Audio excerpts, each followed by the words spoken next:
I've got my Star Wars. I don't have my Otter Pop. You know, that's all right. Don't let people like politicians and like people dictate you and let you tell you something different. Every fucking day of the year is Star Wars Day.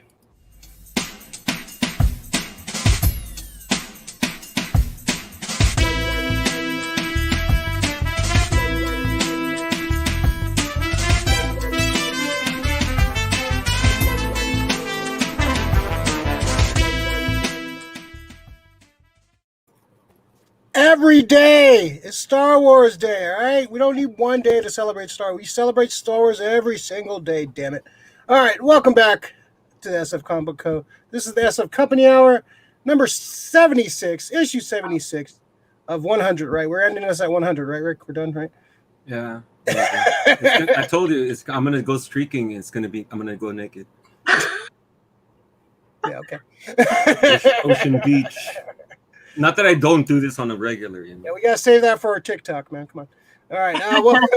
Welcome back, folks. So it is Star Wars Day. Happy Star Wars Day. May the 4th be with you. All that good stuff. So we got one of our favorite Star Wars fans. One of the real Star Wars fans, I want to say, who doesn't watch Clone Wars, but we still count her. Meshellica, how you doing? Fine. Thank you for having me. May the froth be with you. Drinking some iced coffee today. No alcohol today. None? Oh, man. Am I the only one drinking alcohol? I already have. I'm like 4 shots in. What a twist. It's going to be a good show. Oh, you already have 4 shots. Oh, geez. There you go. So welcome, Meshellica. Happy Star Wars Day. We might get an appearance of Bo if we're waiting to see if he sees his shadow. Possibly. Well, that's why it says maybe, Bo. We're not sure. Yeah, that's why, I Anything can don't want to happen. commit. They don't want to commit.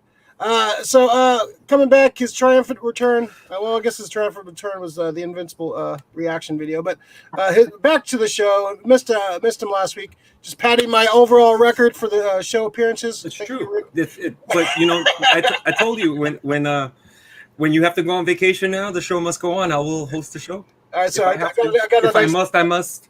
I got a nice 2-show buffer, so it's good. It's a 3-show buffer now.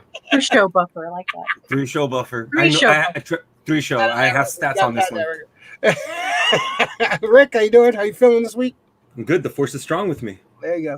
You want to reveal what happened last week? Or are you okay leaving the mystery? Oh, I had a bit of food poisoning. So, I mean, I wasn't sure if it was. I don't want to blame the place because it was, the food tasted fine. But it's the only thing I ate all day, and it just tore through me. So I was up to 5 minutes. I was like, I can't do it. He's a true. See, you tried, damn it, you tried. I tried, man. I don't know if you puked on show, that would have been pretty. That awesome. would have been ratings. That would have been ratings. I don't know. That would have been a first. It would have been clipped. It would have been TikToked. Yeah, no one's puked on the show yet, so that's good. We've come close. Yeah, there's still room to grow. What's up, Reg? May the 4th be with you. Hey, Reg. Right on, Reg. Also, if you're new to the channel, please, please like, subscribe, and follow. All that cool crap. We have we do this weekly show every Tuesday, 8 p.m. We talk comics, movies, TVs, cartoons, toys, whatever the hell we want, because we're dorks. We love this kind of shit. We also do some after shows for the MCU. We're kind of on the hiatus with that show since there's no MCU shows going on right now. But we're going to do some retro reviews and stuff to kind of fill in the gaps. And we're working on some other cool content for you guys. So do all that crap. All right. So let's jump in. We're going to definitely talk about some Bad Batch later on in the show. We're going to we're going to talk a bunch of Star Wars stuff later on. So we'll start off with some movie news. Let's start with a couple TV trailers. So we got first one we'll talk about real quick is Heels. This is coming from Stephen Amell. This is based Heels, of course, is a wrestling term for bad guy. So this looks like a serious drama kind of set in the world of professional wrestling. This takes place in a small town. The Duffy Wrestling League or something like that. Yeah, definitely want to get one of those shirts. Stephen Amell is a huge he's a huge wrestling fan. He actually showed up at WrestleMania. I think it was WrestleMania. He had a tag team event, and he showed up at I think AEW too. 2 years ago. About 2-3 years ago. Yeah, so he's big friends with Cody Rhodes. So he's a big wrestling fan. So of course he's famously was Arrow. Now this looks like it's a passion project. Looks like a pretty good cast. We get CM Punk's is in this. We got Alexander Ludwig. We got pretty decent. Some people I don't recognize, but some people I do. So this is going to be happening on Starz? August 15th on Starz. Meshellica, what do you think of this trailer? It's a kind of a short trailer. It didn't really show too much, but what do you think? Well, first of all, I had no idea that Stephen Amell was in wrestling. I had no clue. I mean, he was, he finished his run on Arrow, right? And so when I saw the trailer, I was trying to figure out, is he going to be the heel or is he going to be the hero? And once I saw his brother, I figured he's definitely going to be the heel because his brother looks too much like a glossy hero. But I think it's going to be interesting only because I don't think there's been any type of movies or films that center on like small town wrestling, unless you guys know of any. But I'm very interested in this because it's a family affair, right? A show or a movie? Well, Glow kind of the wrestler, probably. Yeah, the wrestler, yeah, for sure. Yeah. Glow kind of tackled a lot of the, kind of small. Well, a little bit more mainstream because of Glow at the beginning. It's actually a name. But like to take like this kind of route with like a kind of a drama series, which right with a family. I mean, I think that's very interesting because wrestling, because you all watch wrestling. There's so many family dynasties. The Flairs, the Wyndhams. I mean, the Rhodes, right? There's so many. The Von Arrow, big time. The Hearts, yeah. So to see, I'm very interested in this. I don't have Starz, so I might sign up for a 7-day trial or whatever they have. I had Starz for a little bit when they had Ash versus Evil Dead. I had it for a few years, so I might wait till this is all out and then kind of order for like a month and watch this all because this looks like I'm like you said, me and Rick are big wrestling fans, and I'm surprised like no one's actually done this like.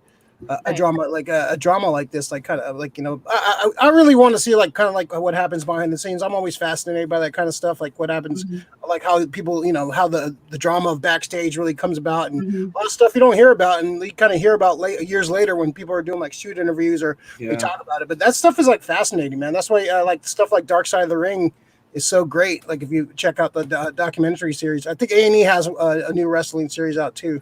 I think they just had a Roddy Piper one. They had a Stone Cold. There's a Macho Man coming out, I think, too. Yeah, so I haven't checked any of those out, but definitely want to check it out. So, Rick, so as the heel of the SF Comic Book Co., what do you think of this show? Look cool.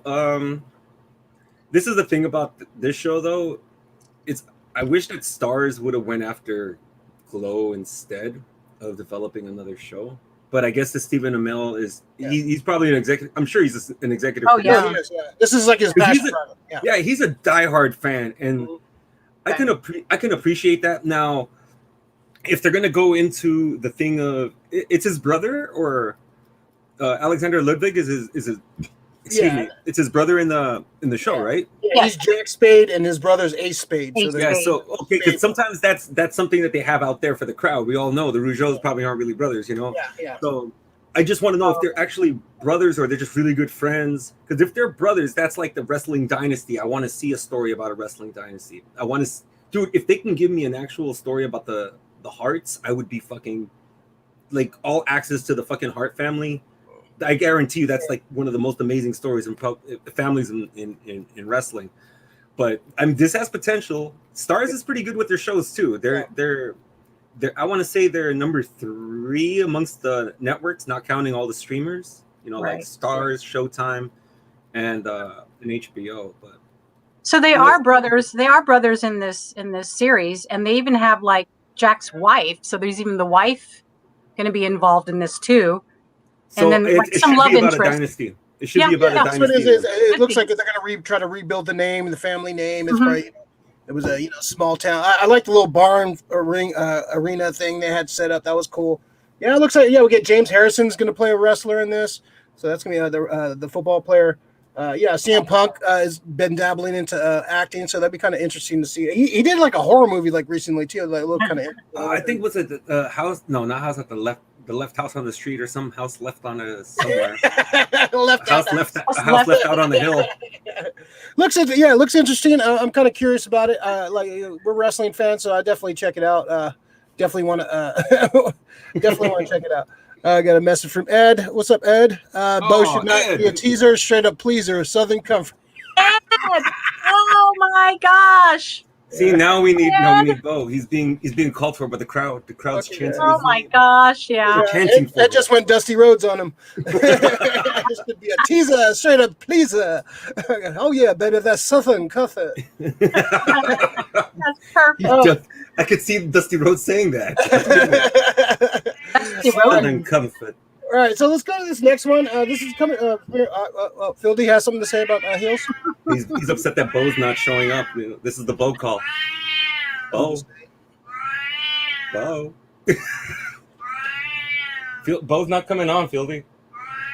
I want to hear the disappointment in his voice. It's like a British ambulance. British ambulance. Sounds like Ecto 1.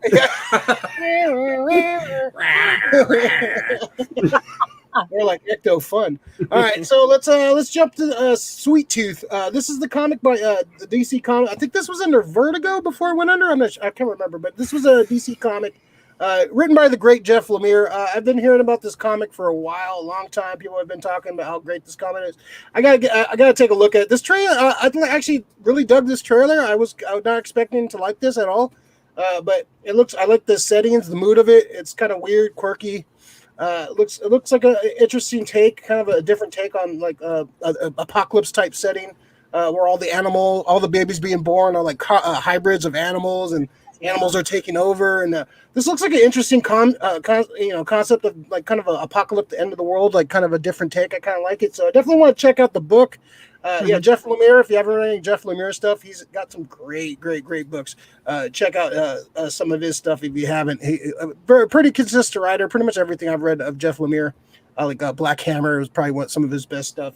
Some of his mainstream stuff is pretty damn good too. So yeah, definitely check out Jeff Lemire. I got to read this book, Sweet Tooth. Meshellica, have you read any Sweet Tooth at all? No, I haven't, and that's definitely on my pull list and on my have to read list. Anything that's produced by Robert Downey Jr., I will watch. So him and his wife are producing this. But I did enjoy the trailer. I wasn't sure about the Sweet Tooth casting of the boy, because if you've seen the comic, what Sweet Tooth looks like. He's kind of skinnier looking, and in this one, he's a little bit more, cherubic like. So I'm not quite sure about the casting yet, but of course I'll still give it a go and watch.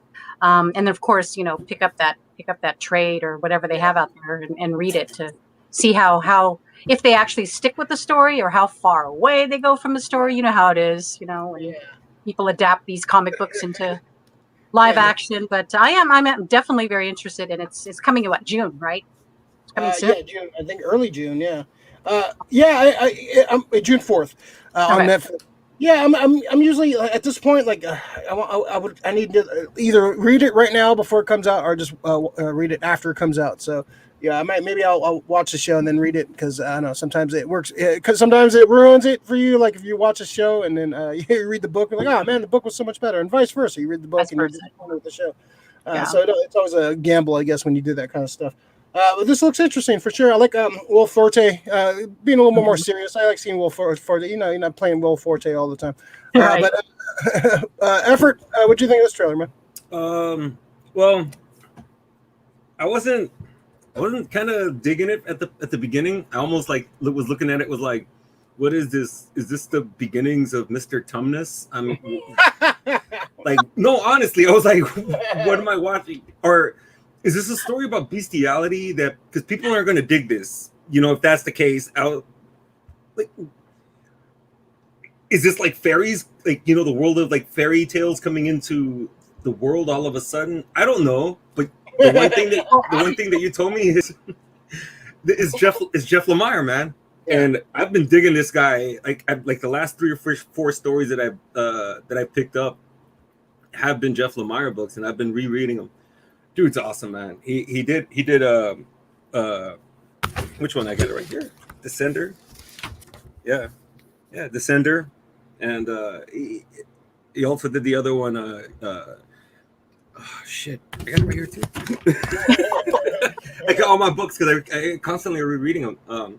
But yeah, dude, he's one of these comic writers that I'm trusting right now. So I'm gonna go in skeptical, because the trailer is like, what's it about? I'm not reading any, like synopsises on anything. I want to go in fresh, and then and then pick up the book later on, because Lemire is sick, dude. So have you read he's a good storyteller.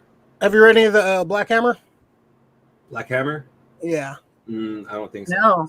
Yeah, that's probably some of my favorite stuff. What is it? It's superhero? It's superhero. It's kind of a nod to like the Silver Age, like comic book tropes and stuff. It's very like kind of throwback. It's his. You could tell like he loves that era of like comics, like that 50s, 60s era of comics. So especially like DC. So it's kind of a tribute to that. It's good. Well, that's cool because the thing is, like, all the other books that I'm reading are nothing like just like regular comic books, man. They're like he did a sci-fi one.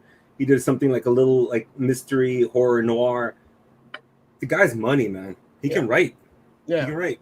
So yeah, as long as he's attached to this and he has a hand in this, I'm optimistic for sure. Hondo, Sweet Tooth was great. Have a Sweet Tooth sketch by Jeff Lemire and the first and final issue signed by him. It has a lot of heart. How many issues did that go? I think 46. It's science gone bad and post-apocalyptic, a little Walking Dead, but better in my opinion. I like the different take. There's only so many. Are going to be eating the shit out of people. You will become a Tumnus. Apparently there's a virus involved in this story. So whether or not the virus that broke out is causing the hybrid human animals or something like that. So. Yeah, and it looks like they spent some money. Like the shots look great, like beautiful, like landscape shots, and like the CG animals. Field, I know.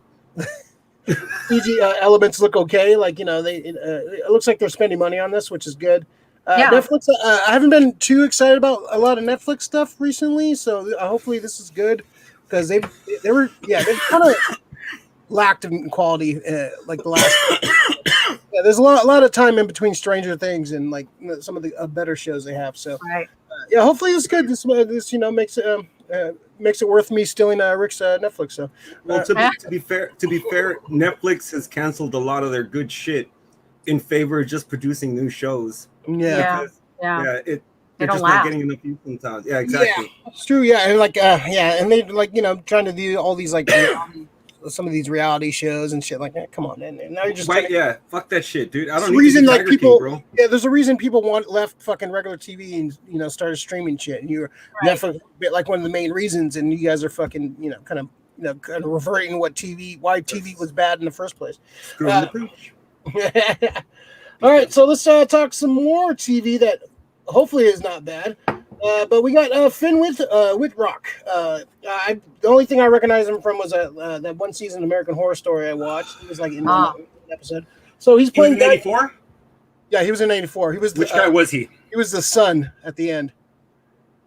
Oh God, really? Yeah. Okay. So I'm happy because this is Guy Gardner. A lot of people were shitting on this because it was Guy Gardner. They don't read comics and they just Guy Gardner's an asshole. That's what I heard from some guy. The other thing that has me worried about this is Greg Berlanti, Mark Guggenheim, and Seth Graham-Smith. These are all CW guys, and we've made our thoughts known on some of the CW shit. They're good. So Green Lantern reinvents this is from Deadline. Reinvents a classic DC property through a story spanning decades and galaxies, beginning on Earth in 1941 with the very first Green Lantern, a secretly gay FBI agent, Alan Scott. And in 1984 with the cocky alpha male Guy Gardner and half-alien Bree Jarda. They're all joined by a multiple of other Green Lanterns and comic book favorites, never before seen heroes. So, so recently they've turned Alan Scott gay, like in the his regular continuity. He had a gay son, Obsidian, which was actually a really cool character. I don't know why they don't push that character for some reason. But so Alex, I think he's a villain. He was at first. Yeah, that's why I think that's why, because he's a villain. Yeah, and so I don't know why you have to say gay. Just say gay, FBI agent. I don't know why they have to throw that out there. Yeah, just say FBI agent. That's fine. You don't have to say, he's a. I hope they don't try to make it. That's all his character is. He's a gay detective agent, so that has me worried right there. Like, it's okay for him to be gay, but you don't have to like make the only part of the story, which I probably, since it's going to be 1941, I have a pretty good suspicion that's going to be the major part of his story, which was never really part of his story until like 3 years ago. So that's a whole nother issue, I guess. But Guy Gardner, appeared, I think, mid-70s, and Captain America. He was the one that was truly supposed to be the Earth's Green Lantern, but it chose Hal Jordan. So Guy Gardner, great character. He is a cocky bastard. He's kind of an asshole. If you read some of the best Guy Gardner stuff is from Justice League, the Kevin Maguire Justice League run. It's classic stuff. Also, there you go. Yeah, that Wahaha Justice League. It's so good. One punch. That's all you gotta do. Read the story. So Guy Gardner, I'm excited to see Guy Gardner. A lot of people were like, I saw a lot of people shit on it because it was Guy Gardner. Wittrock has me kind of like not super, like kind of hesitant to be excited about it. So I don't know. I haven't seen enough of the guy. If he could pull this off, it needs to be because Guy Gardner, he blurs that line of asshole and hero. And he does it really well. Like he's an asshole, but he will fucking put his life on the line for his teammates. He will make the sacrifice if he needs to. He's a badass. He's probably my favorite Green Lantern. I would say, yeah, he's my favorite Green Lantern. So that I like the fact that they're going. Hopefully they stick around with space. I kind of don't like the fact that they're having a lot of this take place on Earth. I want to see space stuff. Me and Rick talked about this. Usually, when they get to Earth, any like of these epic space adventures, Earth usually ruins it. Thor, the first Thor movie, Green Lantern movie, like just Earth sucks. We've seen Earth, we don't need to see it. So hopefully, a lot of this show takes place in space. I like the fact that they're using different eras. That sounds kind of interesting. And the fact that like Guy Gardner's coming out in 1984, so hopefully he has that 1984 kind of attitude, like the asshole jock fucking 80s villain fucking kind of attitude. Oh, but great. Yeah, so like a Johnny Lawrence type, like he's Stan Gable. Yeah, yeah, exactly. So Meshellica, what do you think of this news, this Green Lantern news? Are you excited about this at all? I am excited. So is this actor going to play? Oh gosh, sorry, we have like background noise. There we go. We're good. Okay. His name's Bo. Is this Finn Wittrock actor going to play all the variations of Green Lantern through these time periods, or are they going to have different actors? It's going to be different actors. This is the first one they announced. It's going to be him playing Guy Gardner. So I don't know if they're going to have time travel. I guess when you're dealing with space, time is kind of like messed around. So maybe maybe they're working on a case in the 40s that relates to the 80s that relates to some shit that's going on in current time. And so space travel, time travel might be involved. I don't know. Yeah. Okay. But have you seen anything from Wittrock at all? No, I haven't. And now I'd like to watch him in that American Horror Story episode. I think if he's a good actor, then, perhaps he'll do pretty well as Guy Gardner. Well, is he going to be Guy Gardner, or do we even know that? He's Guy Gardner. He's going to be okay. Yeah, that's what they said. Then That's I the would only announcement they've made, really. Okay. Yeah, and I definitely want to see him in whatever he's done to see how well of like his acting skills are, because if he can pull this off, and probably the makeup too, because he has to look like Guy Gardner. Otherwise, it's not going to work for me. You better have blonde, douchey hair. He better have like you don't have to go full. No bowl. You don't need to go bowl. Yeah, but still have the have the high, like a high fade and like fucking. Yeah. You better. Yeah. He was in The Big Short. I haven't seen that one. He was in a couple like small. He had some small roles and some things. So nothing like super big. So this will definitely be like one of his biggest roles for sure. Okay. But if HBO Max is backing this up, they better have some good, space special effects. I mean, come on now. And really, it's really not too. You played Tim Matheson in Futile and Stupid Gesture. Whoa. Okay. I'm trying to remember that. I love that movie. Yeah. Oh, yes, I do remember that because that's the line when he came out and he goes, "Hi, I'm Eric Stratton, Rush Chairman. Damn, nice to meet you." Damn good to meet you. I'm gonna have to rewatch that movie because I want to see that. Just for that scene. That movie's an underrated movie. I haven't seen Futile and Stupid Gesture. It's about the start of National Lampoon, the magazine. It's a fucking great. It's starring Will Forte. We just talked about it earlier. Okay. Yeah, it's a great movie. One of my favorite underrated flicks, man. That could be my hidden gem this week. So, but yeah, definitely check that out if you like. There's a good documentary too about the National Lampoon too. It's kind of good companion piece to the movie, but definitely check that out. Okay. Was that on Netflix? Right? Netflix. Or yeah. Okay.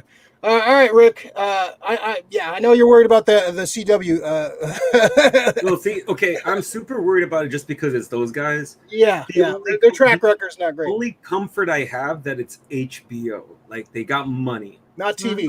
Mm-hmm. You know, they got money. So the big worry with all of these shows is, like you said, Ray. I mean, we read Flash, we read Batman. All of this shit happens on Earth. Sometimes you read other titles to, take you out of Earth and into something more fantastic. Green Lantern does that. I think the reason Guardians of the Galaxy worked for Marvel is that, they dabbled in Earth at the fucking beginning, and that was about it. They stayed in space mainly. They developed the world. Can we do that with DC? I mean, can DC do that shit? Trust? But then again, then it goes to trust. It's like, oh fuck, Berlanti. God damn it. Catch 22, you're fucked. Maybe that's the thing. They were limited by being the CW, and you can only do so much with a weekly show. And this is not going to be 26 episodes. It's probably like 10 episodes. 10 episodes long. Yeah. So you spend some money on this, make something epic. And like it's the Green Lantern, like CG. It doesn't have to look perfect because it's green energy. It could be like the cheapest looking CG ever. It can look cheese, dude, and it'll work. Because it's supposed to. It's supposed to look like you're shooting green. It doesn't have to be like look photorealistic. It's supposed to look, So I would love to see Kilowog like fucking do like a Green Lantern asteroid at somebody and shit. It's like that's cheese, but that's cool. That's what they're supposed to do. Yeah, cool cheese. The only thing about Finn Wittrock, I've seen him be kind of like a hero, and when I think of Gardner, dude, it's fucking Stifler to the max. Yeah. That was always been my dream casting. That's my dream casting too. Yeah, Stifler. Sean William Scott as Stifler is the most. That's with a badass Stifler. That's what Guy Gardner is. Yeah, you're absolutely right. Oh. Yeah, that's been my dream casting since fucking for like 20 years. Yeah. And he was actually in that last Black Man in San Francisco. I remember. I think he was like the lawyer or something in that. He was actually pretty good. Sean William Scott? No, Wittrock. Oh, Wittrock. Oh, yeah. So I'm like, all right, this guy's good. He got some credit. So I'm looking at his IMDb and like some of the scenes. Okay, I'm starting to remember some of the stuff he's been. I was like, all right, like I can't go by just the American Horror Story, but going by that scene in the National Lampoon's movie and Last Black Man. So all right, this guy got some chops. I'm not. I just want to see how he looks. I hope they go with the costume from the comic. I love that costume. It's just kind of a douchey. I hope it's like a variation on it. You don't have to go exactly, but a little variation on that suit. I think he has a badass. It's very distinguished. And I want that vest. That vest. Yeah, the vest. The vest needs to stay, man. Yeah. You can do do the vest. That vest needs to stay. The vest and the collar. You need that collar too. Yeah. So hopefully with the short hair, Ray, with the high fade, with the little fucking tips up. Yeah, like how he looked in Rebirth. Like how he kind of looked like right. All throughout Blackest Night, like that. I'm down with that. Yeah. Yeah. So Berlanti and those guys kind of have me worried, but it's like Rick said, it's HBO Max. I want to see a good Green Lantern. Anything I've been waiting. I didn't hate the Green Lantern movie as much as a lot of people did. I thought the stuff in space was great and just miscast. I didn't like Ryan Reynolds as a Green Lantern, but they had some potential. I think they went with the wrong villain. I think they Hammond. Yeah, they went with the wrong one of the boringest fucking villains. Even in the comic, he's fucking boring. And like Sinestro was great. I wish like we could have carried on with Mark Strong as Sinestro because that was great. He was like definitely one of the best parts of the movie. All right, so hopefully optimistic. This is filming I guess soon. So question though, Ray. This is the good one now. For Green, so are they going to do random stories or are they going to go with an overall arc of something? And if so, which arc? I hope they start with the Yellow Lanterns. I hope we don't see Sinestro has a bad guy right away. Maybe we see his turn, or maybe we just we'll go in after his turn. But I want to see a bad. I hope Sinestro plays a big role in this because I love Sinestro. So Yellow Lanterns, you can definitely build up to like his creation of the Yellow Lanterns, the anti-Green Lanterns. The only thing that gets me is like who's the main character? Is it Alan Scott or is it Guy Gardner? If it's Alan Scott, We're staying on Earth for a long time. Yeah. No, I think they've set this up as Guy Gardner's going to be the main guy. That's why I had a lot of people all bitching and moaning because, why is it Guy Gardner? Why can't it be He's a badass. Jordan or Kyle Rayner? Like, no, it's a different take. Kyle Rayner? No, you have if you're going to have if you have Kyle Rayner, you have to have Guy Gardner first. That's his guy. Yeah. Yeah, so I think I'm happy they're going with the Guy Gardner because I love that character and he's going to get some play. So hopefully, but people, Guy Gardner's shit. I love Guy Gardner. Do we know when that's coming out? Do you guys have it's starting to film this year, so I assume. I would say spring 2022. 22 probably. Okay. Yeah, at the earliest. Yeah, this is all. Yeah, they have no date yet. Okay. It's in development. On IMDb, it has in development, so that can whatever. Okay. So I can see that this starting to film this year probably. Spring or summer. If they're already announcing cast and stuff, so yeah, we probably get some more cast members soon. So it's interesting stuff for sure. All right, so let's talk some MCU. We had a MCU sizzle reel that came out a few days ago, and this was they showed a little bit of the Eternals. They showed some new footage from Black Widow, a couple of new scenes from Shang-Chi. So it looks like we got a bunch of dates for some stuff. Looks like we got dates and some titles for things. So we got so here's our list going in order. We got Black Widow coming in July, Shang-Chi in September, Eternals in November. We also have December. We have Spider-Man. So damn, this might be the craziest superhero year ever, man. We have making up for lost time. After that, we have March, Multiverse of Madness, Doctor Strange 2. May, we have Thor: Love and Thunder. July, we have Wakanda Forever, Black Panther 2. In November, we have the Marvels. February 2023, we have Quantumania, the Ant-Man and the Wasp. And May 8th, we have Guardians of the Galaxy Volume 3, directed by James Gunn. And we also got a logo for the Fantastic Four. No date announced for that, but it looks like we're going to be getting some casting for that very soon. Some of the things that stuck out, some people were I kind of like the Wakanda Forever Black Panther 2. It looks pretty cool. There was some speculation like it's silver, so it's going to be Doom's going to be involved with this. Like people are kind of reaching, man. Like until I see it, I'm not fucking buying into any of that shit. But I do like the title Wakanda Forever. That's a good title. The Marvels one is interesting. So it looks like we're going to have Captain Marvel, Carol Danvers, and our young Captain Marvel that's coming out, our new Ms. Marvel coming out in November. So it looks like that's going to be like a team up movie. So yeah, some interesting stuff. They showed footage for the Eternals. We've talked about it before. It doesn't look, I'm not too excited about this movie at all. Everything I've seen from the toy releases to some of the footage, the little couple seconds of footage, I'm not excited about this. Hopefully my mind will be changed. It could either be, something great or something like this might be a miss. You never know. But Meshellica, what do you think of the sizzle reel? What stood out to you? Oh, I mean, it was great. It was nice to hear Stan Lee, in the beginning intro, talking about the whole MCU and, what it's all about. But there's quite a number of movies in there that, gosh, it's like taking forever, right? Like, how long have we been waiting for Black Widow, right, to come out? Well, I haven't, but other people have. For real. Well, just in general, right?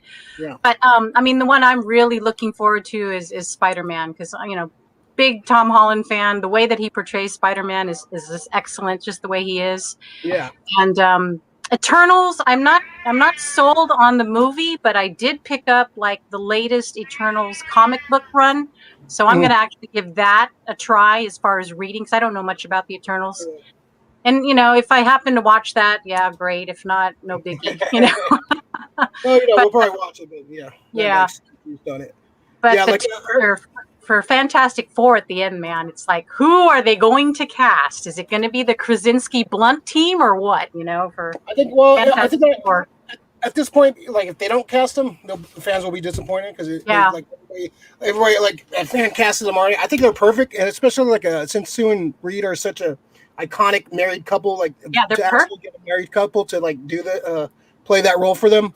I think it's interesting for sure, but we'll see. I don't know. It's I don't know. That's the one I've been waiting for. Everybody knows I'm a big fucking Fantastic Four, Doctor Doom fan, so that's the one I've been waiting for. Fantastic. I want to hear everything about Fantastic Four coming out. But yeah, what'd you think of the Wakanda Forever title? Oh, I liked it. And I guess are they planning on recasting Chadwick Boseman's role? Do we know? Are they going to move to Shuri? Or are they going to move to somebody else? Do we have that insight? They haven't said anything. Like they've said they're not going to recast. But I think that was just like initial. Like, oh, we can't. Because fans are like, oh, we can't recast Chadwick. Like we've talked about here. Like the role is bigger than Chadwick Boseman. Yeah. Like we've made the point. That's like saying they're not going to make another Joker just because Heath Ledger died. Right. Yeah, like this is big. Like people, like kids, look up to this character, and if you just like, all right, we're never going to have Black Panther again because Chadwick Boseman diid. That's a dishonor to the character, in my opinion, man. That's a dishonor to the Chadwick. That's a dishonor to every the creators and all that. This character needs to carry on, and there might be ways around it. But I want to see him. I want to see it recast. I want to see T'Challa keep going because I think they have a lot more stories to tell. And, definitely. And the big rumor for this is it's Namor going to be involved. I want to see Namor versus T'Challa. I don't want to see Namor versus Shuri. I don't, or just anybody like T'Challa versus Namor is what you want to see. Yeah, that you have to see that. Okay, that's what you want. I didn't know Namor was involved. Okay, then we have. It's a rumor. It's a rumor. Yeah, the real rumor, and there's been rumors. Latveria is going to have some kind of thing, so it'd be like a battle of the three kings. So it's all speculation at this point. But if you're going to have those guys, those are heavy hitters like Latveria and Atlantis. Those are like heavy hitters, and you need to if somebody's going to step up to them and be the king of Wakanda or queen of Wakanda, it's got to be somebody badass, man. So yeah, it's going to be interesting how they go with it. Rick, anything stand out for you, man? Anything you're excited about? More excited about, or less excited about? I think the main thing I'm probably excited about the most is the last two. I want to see Sam Raimi direct that style of movie. Doctor Strange, and I did love the reveal of like the whole title sequence with the fucking just the red fucking smoke in the background. Just it looked fucking pretty evil. I can't wait to see Sam Raimi's touch on Marvel. This is one director that I think Marvel's super smart for working with. The other one, James Gunn. Like, of course, I love that he almost didn't direct this. That fucking people were calling for his head for just like the guy said. He goes, "Hey, I made a stupid tweet. You guys are fucking gonna crucify me for it. So be it." DC. Suicide Squad, no doubt. Disney's like, no. Disney was like a spurned fucking girlfriend and shit. Like, no. What happened? It's like, oh yeah, he's going out. She's a supermodel. She's a wreck, but she's a supermodel. But yeah, so James Gunn and Sam Raimi to finish it off. I'm everything else. I'm not looking forward to Ant-Man. I don't know what it's going to offer. I didn't like the second one, so I'm not too excited about that. I honestly, to tell you the truth, I don't know what they're doing with Spider-Man, man. Because I'm glad that we're getting all these other villains. I'm glad we got to see Mysterio, but I want to see Norman Osborn in the MCU. Yeah, that's me. I want to see Green Goblin. I want to see that's like his main. Yeah. Main guy. I mean, we haven't. Has he been cast in the MCU? Has Norman Osborn been cast at all? No. So that's. Would you want to see Defoe come over? Like they've pulled some of the older casts. Like I know Jamie Foxx is coming over. We had Alfred Molina. I want to see. I hope he's not blue Jamie Foxx. Yeah. Well, supposedly they're gonna go better. They realized the mistake they made with that fucking movie. So I think they're gonna do some a little bit more badass with Electro. Hopefully, because that Electro in that movie was fucking really bad. That was terrible. And I heard that they did some de-aging with Molina, so I can't wait to see that. And they made a good point. It's like, Molina's like, I can't really do it. I'm like, dude, Doc Ock just has to stand there. The arms do the work. You don't have to do shit. Yeah, just stand in the. Look menacing.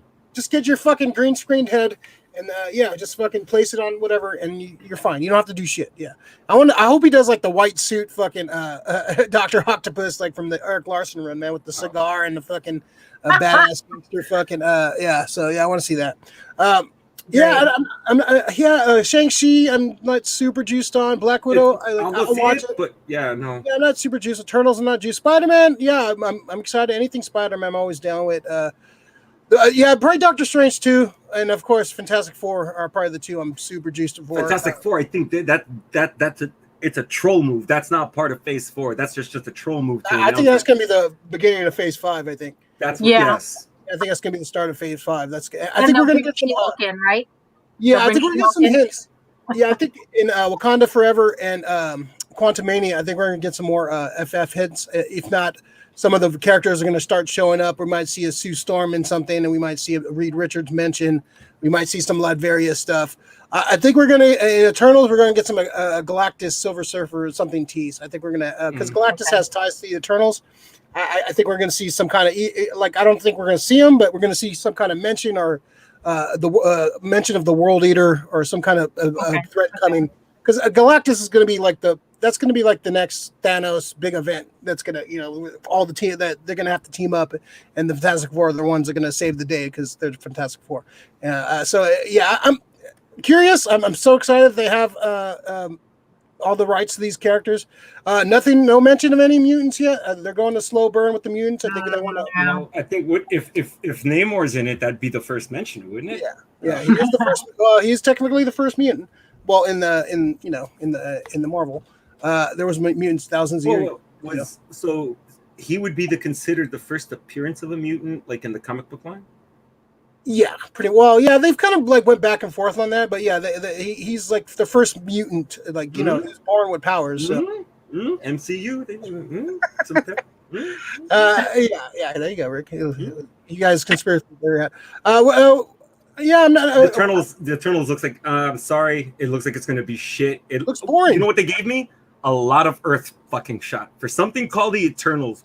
You're going to show me a lot of Earth stuff. Yeah. Get the fuck out of here, dude. Stop that. Yeah. And it's kind of weird that this movie's supposed to be coming out 6 months from now, and this is the first footage we're seeing. Like the tour leaks were like so underwhelming. People were like, "This are like the most boring looking fucking figures we've ever seen." They all have Shang-Chi. They all have Shang-Chi armor, dude. It's all like a variation of Shang-Chi armor. So, oh my god! No, well, that's the thing. Is it the same costume designer here? Can't they not hire somebody else? It just like. I'm glad the Flash designer is not on this, but it just do something else with it. It would have been sick to see the Eternals because they're such like Celestials. They don't have to be wearing like fucking armor cladded shit. Just fucking wear like robes and fucking like just fucking sick gear. But yeah, their costume designs have been like they get kind of complacent with some of these, and they try to do too much when they just need a little like that. Shang-Chi didn't need to be all like. You didn't need all those extra lines and all that. Cole Young. Yeah. That's what he looks. He looks like fucking Cole Young from fucking Mortal Kombat. So hey man, more Marvel movies. I'm more excited really about the TV shows. Really, I think the TV shows coming out. We got some cool shit coming out. We got She-Hulk and and fucking it's some cool shit coming out. Marvel's they're doing some crazy shit right now. All right. I am interested though in the Thor: Love and Thunder because it's being directed by Taika Waititi, and I do like him because he does what we do in the shadows. So I'm interested, but I'm not like cheerleading it for it. But we'll see.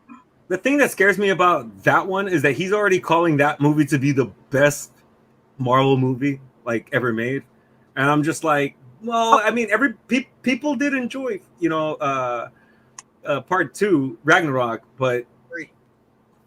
Or 3, yeah. I'm not one of them. I didn't enjoy Ragnarok. People know my thoughts on Ragnarok. Yeah. I think that movie's. They bastardized the story of Planet Hulk for fucking Thor. I hated the Hulk portrayal in that movie. I hated it so much. Like, it was such a cool story that they could have pulled from, and they just turned Hulk into a joke. And some of the humor was fun. Yeah, some of the humor was okay, but Ragnarok, I've said this many times, it should have been an epic Lord of the Rings type fucking fight. They just turned it into a music video, kind of jokey, fucking everything kind of a joke. Like, visually it was fine. Like I like some of the beats. But yeah, I don't know. I expect if you're gonna have Ragnarok and Planet Hulk as your basis for a story, it should have been more badass. It should have been more epic. I was kind of let down by it.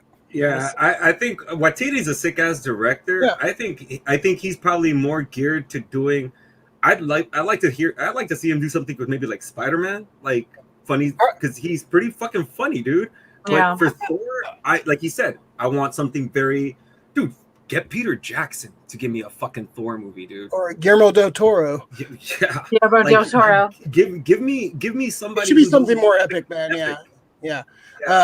Dude, like, I want to see Taika Waititi do a fucking Howard the Duck movie. Have him do something like that. That'd be hilarious. Howard the Duck. Oh my god, yeah. That would be hilarious. Yeah. I would be totally down with that for sure. That would be perfect. Actually, that would be good. Yeah. Yeah. But we'll see. It's gonna. It's got a good cast. Hell of a cast. You got Christian Bale in there. You got fucking Russell Crowe in there. It's got some interesting stuff. Oh, I'll watch it. Hopefully we'll watch them all. Yeah, we're gonna watch these all. Yeah, there's no even the bad ones I'll check out just so I'm still holding out for a Beta Ray Bill story. I swear to God. I think he might make an appearance. I hope so. Yeah, I think he might make an appearance. I love me some Beta Ray Bill for sure. Hopefully, I don't think he just needs to make an appearance. You can do a lot with Beta Ray Bill. Well, yeah, there's somebody like it's such a fun character. Visually, he looks fucking awesome. Yeah. Yeah, I think he's the one that. Yeah, and you already have Stormbreaker, so you're gonna have. You have to have Thor. Come on, Marvel. They've already showed aliens with Korg and Meek. Exactly. They're characters now in the storyline. You can have Beta Ray Bill. Yeah. All right, folks. So you made it this far. Appreciate it. Like and subscribe to the channel. Turn on the notifications so you know when we are on. Sometimes we go some random episode live reaction to something, so you want to know when we're on. Turn on the notifications. Click the like button. Click the thumbs up. All that crap. Let's see. What's the bow update? Any bow sightings yet? No. He's one of the soldiers now trying to kill the predator. He's all into his video game. Mode. There you go. Red's the Edge. Better not cancel Cobra Kai, right? They just finished season 4. I think that's the most buzzworthy show they have right now, so they're not canceling that. They better not cancel that. No. Yeah, but you never know. I think that's one of those things that increases. That's one of those shows that increases subscriptions. Yeah. I think that's actually how they gauge which shows they're going to keep and which shows are going to get. Like if somebody increases subscription for when they show premieres. Yeah. Well, like HBO Max got a shitload of subscriptions for Snyder Cut, so he's like trying to kill it, the fan base, like trying to kill the love for that movie. But yeah, you unleashed that beast, man. Hondo, when I first saw Guy Gardner in JLA, I thought Dennis Leary. Oh, he's too. He's not anymore. Thin, yeah, too thin. He's too sickly looking. I don't know. Yeah, no. He could play LaFreeze. Brandon, what's up, Lori? Agree with you on Raimi. Yeah, Raimi directing fucking Doctor Strange. Oh, that's gonna be odd because Raimi's a big old school fan. He loves the old Ditko stuff. Like that's why when they tried to shoehorn Venom in Sam Raimi's movie, it was a mess because he didn't understand the character. He didn't grow up with that. But he grew up with like this the Silver Age, Steve Ditko, John Romita, Spider-Man. So that's why those first 2 movies are amazing because they had pretty much captured the essence of those 60s and 70s stories. So yeah, when they try to shoehorn the Venom storyline and the Black Costume story, he didn't get it because he didn't grow up with that shit, and he had a fucking mess of a movie. I'm hoping the Raimi with a big fucking budget and. Hopefully we're gonna see some magic because I had some issues with the first Doctor Strange. That wasn't my favorite Marvel movie, but it's a good one. It's just it's too Inception-ish with their They try to try to like make sense of the magic and try to over-explain the magic. What do you think Raimi's going to do with the magic? Is it going to be more like... I hope they go more magical. I don't want to see like this, like, it's like Kung Fu and fucking Inception. And it's just making shapes. No, I want to see full-blown fucking magic. Fucking like WandaVision did it pretty right with the magic. I like the way they kind of handled the magic in that show. So I want to see more like towards that one instead of like trying to, like you said, the Inception kind of, let's make it like, make sense in the universe kind of shit. Like, I don't need that. No, you don't need to explain that. Magic is magic. You just fucking, it's unexplained. That's what makes it great. That's why it's magic. Raimi is a good director in general, so it makes sense he's a nerd. Yeah, most directors are nerds. Like fucking Spielberg was like a big Godzilla fucking B-movie fucking fan, and like he loved all those like Ed Wood movies and shit like that. The great filmmakers are nerds, are sweet down in heart. Listen to Tarantino talk, man. Yep.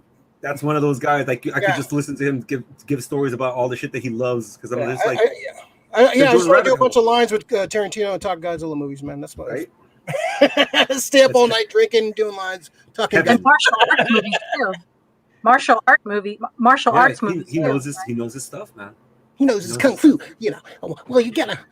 Fucking 8 cups of coffee later. All right. So let's jump into the big topic to this week. We got some Star Wars. It's May the 4th. You know, it's May the 4th. What started as a holiday? What 4 or 5? 10 years ago? Maybe less than that. Like, yeah, it's kind of started as an internet thing. Like I've always said, every day is Star Wars Day. I don't need a day to celebrate, but it's kind of fun that everybody jumps in and sometimes we get some reveals. We didn't get too many reveals today. We got some hot toys. So we're just gonna run through the hot toys real quick. So we got a Grogu pack. So Grogu comes with the I got this Space Net one already because I got the deluxe version of the Mandalorian. But this is like it comes with like I think 3 different Grogus, like one like in the basket and one it was swaddled in the little his little blankie. And we got a loaf cat and a frog, one of the frog creatures he was trying to eat. So it's a cute little pack. I'm not sure what the price point is. I would say like 150 for that one probably. We also got a Mandalorian in the blurg. And so it's I think you could buy both. You could have one where it's just the blurg, and the 2-pack is the deluxe version with the Mando and the blurg. So that's kind of interesting. Like, yeah, they're fucking shitting out these Mandalorian fucking figures, man. Like, there's so many versions of the Mandalorian. There's so many versions of that one comes with a spear. It looks like. But this one, no, that's his gun. But see, this one is the pre. I got the one with the post Beskar upgrade. So you got the Beskar. Good, yeah. Yeah, this is the pre Beskar. This is when he rode the blurg in episode 2 or 3. I think he was riding the blurg. So this is that's kind of sick. That's the original armor. Yeah, it's a sick armor. Yeah, it's a sick armor. I love the Beskar though. I'm a sucker for Beskar. Oh, the Beskar is blinging, but this is like I love the way it looks. It's like fucking hell. Oh, Echo!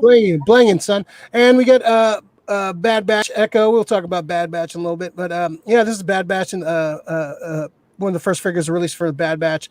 Looks like we're gonna get a bunch of those guys coming out. So the hot toys look good, man. There's a couple other ones, but these are the ones that kind of stick out to me. So pretty nice hot toys coming out. Definitely gonna hurt the wallet, but gotta be picky on those. We had like a little what else do we have? We had like a Maggie short. They came out. Anybody watch this? So it was like a 4-minute short. Yeah, I watched watch that now. Yeah, I watched it. It's like it's probably the best thing the Simpsons have come out with like in the last 20-30 years. They've had a few of these little shorts, these little Adventures of Maggie kind of shorts. They're like only like 4 minutes. I've seen them. Like they're cute little fucking short things. This was just like Maggie and like this like. It's just a blend of Star Wars characters and Simpsons characters. Kind of, it's a cute little 4-minute short. It's just kind of a throwback kind of short to those old like cartoons. It's worth checking out. It's super short. So yeah, check it out for sure. Let's see. All right. Any other news dropped today? I kind of expected some more news to drop today. It was since it is Star Wars Day, but not really too much. I thought we might be casting or maybe some trailers for some upcoming shows. We're kind of silent on a lot of this stuff because we got a lot of stuff coming out soon. We didn't get too much, but anything you want to talk about Star Wars that came out this week before we get to the Bad Batch? And I got some Star Wars questions for you guys in a second too. Oh no. I'm bad at that. You need both. I just want to know some of your favorite Star Wars stuff. We'll go through that in a second. Trying to see if there's any Star Wars news right now. Yeah, I was trying to look before the show, and I'm on Force.net. There's really nothing really. They weren't really like no big news drop today, which is kind of okay. I thought there was gonna be some prints are getting released. Nothing really exciting. So my first kind of thing. What was your favorite movie-going Star Wars experience? We've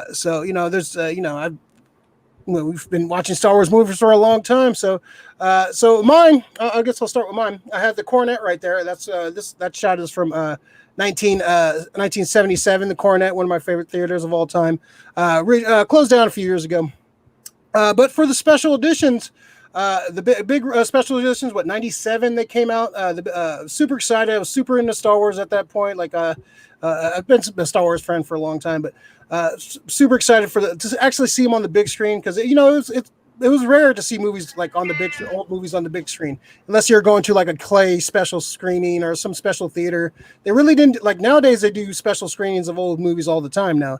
It's like commonplace. But like back then to see Star Wars on the big screen, that was like huge. That was a huge event for me. So I skipped school that day. I got there early. I was usually the guy that would get early and save spots. So I got there like at 10 a.m. We had like I think a 7 o'clock show that night. So I was in line all day. I was like hanging out with Star Wars fans, and people were getting drunk. People were in costumes. There's one right there. Whoa. Way to ruin my story, Fieldy. So there's Wookiees running up and down the street. It was just fun. The atmosphere was great. And then when finally we got in, got our seats, everybody was cheering. Everybody, there was lightsabers. It was like that scene in Fanboys, really. And so it was just seeing this movie with that many people on the big screen, like for the first time seeing Star Wars on the big screen, the first A New Hope. Just with a crowd, and people were laughing at the moments you would laugh at. You didn't think other people would find that funny, but everybody, it was like a shared experience that you would have had, with a couple of friends, but not with 500 other people. So it was, one of my favorite Star Wars movie going experience. Just watching the special edition for opening night at the Cornet. Just one of my greatest, just movie going experiences ever. Just a fun, that's really what Star Wars was all about, man. The community, the fans, and just everybody together, just cheering and laughing, and laughing at the goofy shit, cheering for the badass stuff. Luke whining and shit. Everybody's laughing, and it's like, oh man, this is great. So yeah, just definitely one of my favorite moments. So Meshellica, what was your favorite movie going Star Wars experience? So it's pretty much the same, but when I first saw Star Wars New Hope 1977, it was at the Cornet Theater. I was a little That's you in line right there, right? Little Michelle. That's you in line right there, little Michelle. Oh yeah, that's me. I'm in the white over there. Anyway. Yeah, little Meshellica right there. Looking so pure. Yeah, right. Anyway. And she didn't wear white again. I'm always in black now. Anyway. But 1977, A New Hope. Now, my parents were not Star Wars fans at all. I had to have my cousin bring me to the Cornet Theater because my dad was a Star Trek fan, which was like totally sacrilegious in that house. Not in my house, young lady. Yeah, totally. But watching New Hope at the Cornet, and then, of course, the follow-up, which is my favorite, Empire Strikes Back, also at the Cornet. I will never forget those 2 days, and the long lines and just the barrage of like adults with their kids, just, cheering for, well, I've always cheered for the villains. Just me, because I think the villains look really cool. So Empire Strikes Back was my favorite, I was like, that's it, Vader and everything, Palpatine, that's all me. But yeah, the Cornet Theater, and you guys know the Cornet Theater doesn't exist anymore. It's now like I think it's an elderly folk home now. Institute of Aging. Like a senior center. Yeah, and every time I drive by there, it's I always remember the days, I actually watched Close Encounters of the Third Kind also there too when it came out, and I watched tons of things there. Yeah. So those are all the big summer event movies were there. Like that's where you watch. Like Cornet was first. Like I'm gonna watch. Like whatever. Like if it's not playing there, like all right, that's first. Like first pick is Cornet for sure. Gotta go. Everything else is like secondary. Like. So those are near and dear to my heart. Those first two movies, back in the 70s and 80s. That's definitely, anytime you talk about, movies, that's it. I always think of those two movies back at the Cornet when I was a little youngster. Little baby Meshellica, little Sith Lord. Rick, what about you, man? What's your favorite, fondest Star Wars movie going experience? Well, dude, I remember seeing these movies like so many times, but the one that like stands out to me always was when we went down to Mexico. Me and my older brother, like we fucking walked by a theater and we bothered the shit out of my aunt. Like, we gotta go watch Star Wars again. Wow. Like she's like, have you not seen this? We're like, oh yeah, we've seen this. We want to watch it again. And like we went in, she went in cold, and like after I think we watched it was Empire Strikes Back, because she was like all tripped out at the because it looks like a Harryhausen with the tauntauns. She's like, oh, I've seen this before. I'm like, you've never seen this before. What are you talking about? But yeah, and it was just like weird to see an adult fucking like enjoy it as much as we did, like fucking watching it for the 5th, 6th time already. And that was just cool, just to see an adult fucking find as much joy as we found in watching something like Star Wars. Because she was like, when fucking like, you know, Vader does the reveals, she was just like looking at me like, did you guys know? Like, we saw this already. So Wait, yeah. was it dubbed in Spanish or were there subtitles? No, there were subtitles in Spanish. Oh, okay. So okay. we were watching. So you heard we it were in watching English. it in English. Yeah, we were watching it. It was a double feature, as a matter of fact. We were watching. Awesome. We watched Krull right afterwards. So. Oh, awesome! Yeah, That's great, that was subtitled. That was no, that was dubbed. Me, I'm your That papa. Soy tu papá. Sorry, sorry, Luke, soy tu papa. That's awesome. Awesome.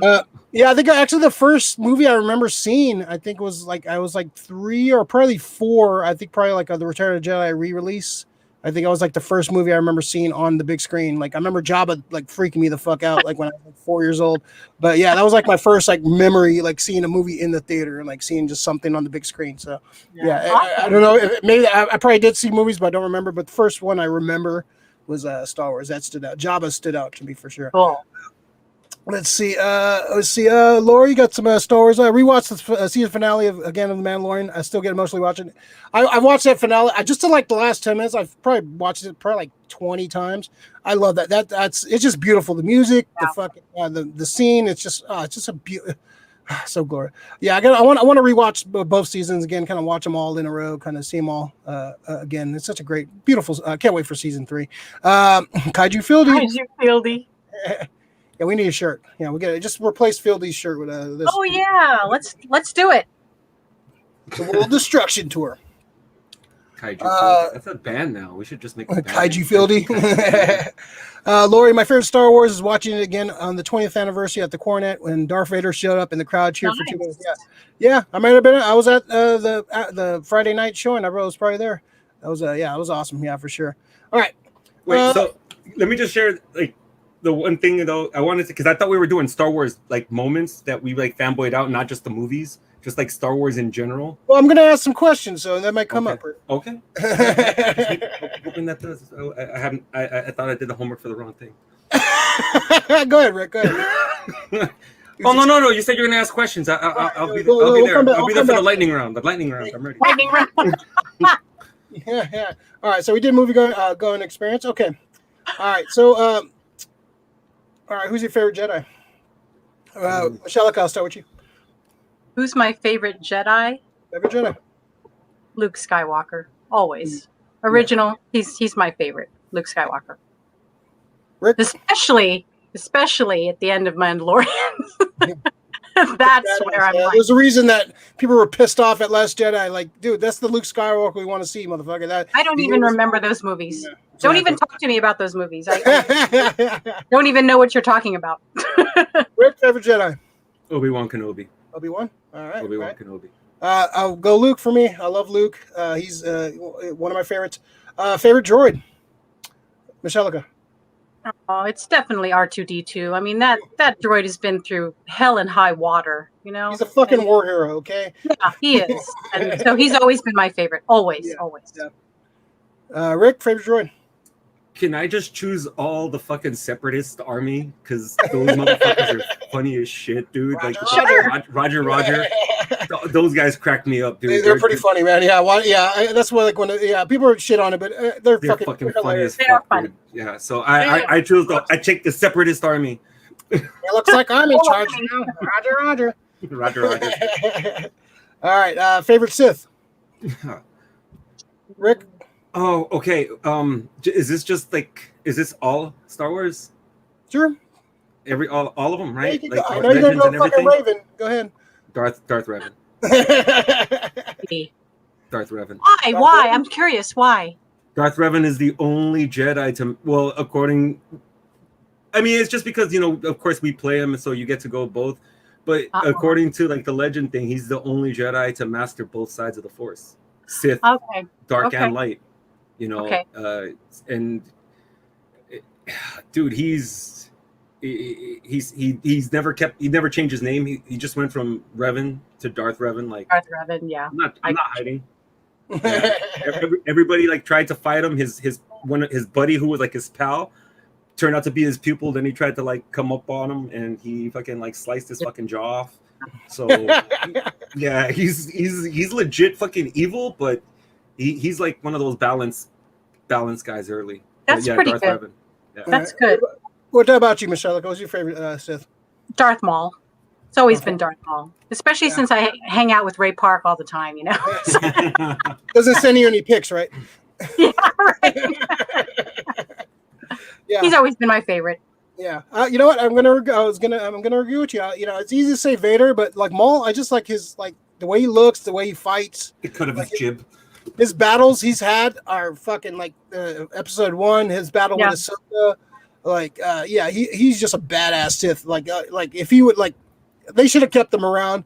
But I did like his story in Clone Wars and stuff. His story in Clone Wars is amazing. So yeah, I'll go with Maul on that one.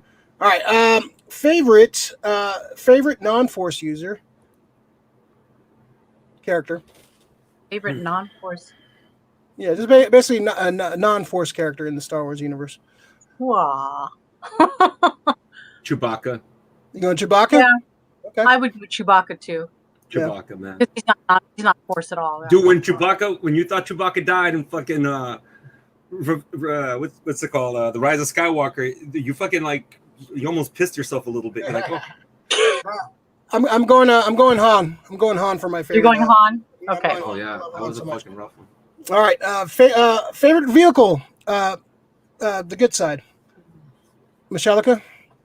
Oh, the X-Wings, obviously. The X-Wing X-Wings? fighters. I always loved those.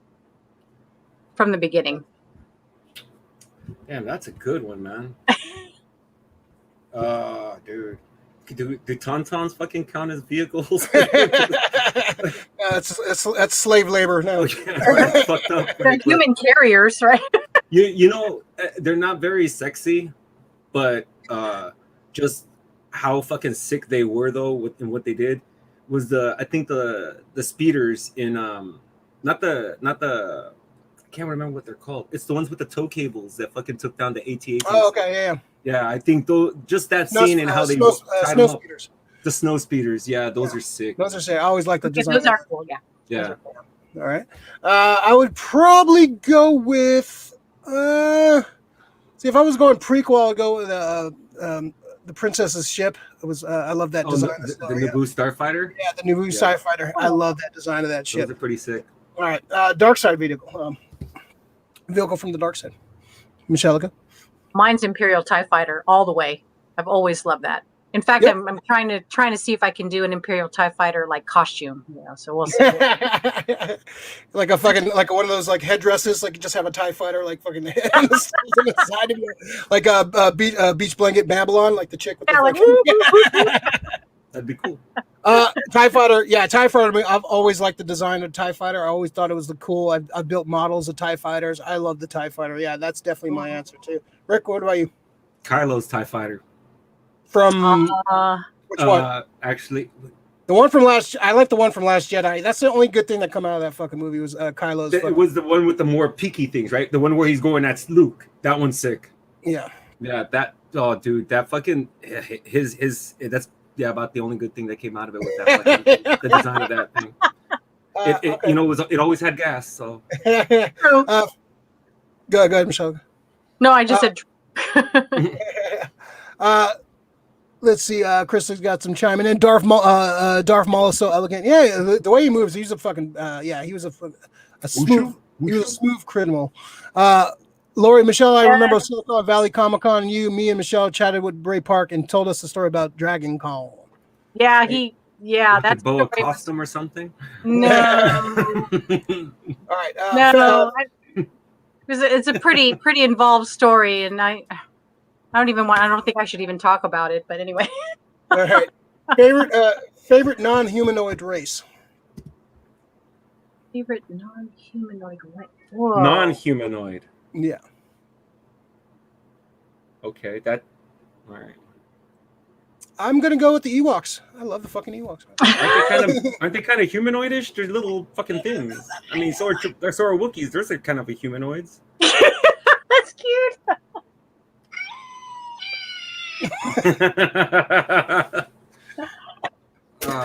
I don't even know They're what murder bears. You can go. I don't know what Yoda and Grogu is, but whatever they are. Okay. Yeah. All right. That counts. I think they're pretty. I think they're called Iridonians, and that's what fucking Darth Maul is. I like the way they look. They don't really show them too much in the actual Star Wars movies, but in Clone Wars, they're a sick race, man. Yeah, that's true. Yeah, Iridonians. Okay, all right, awesome. All right, favorite Star Wars movie.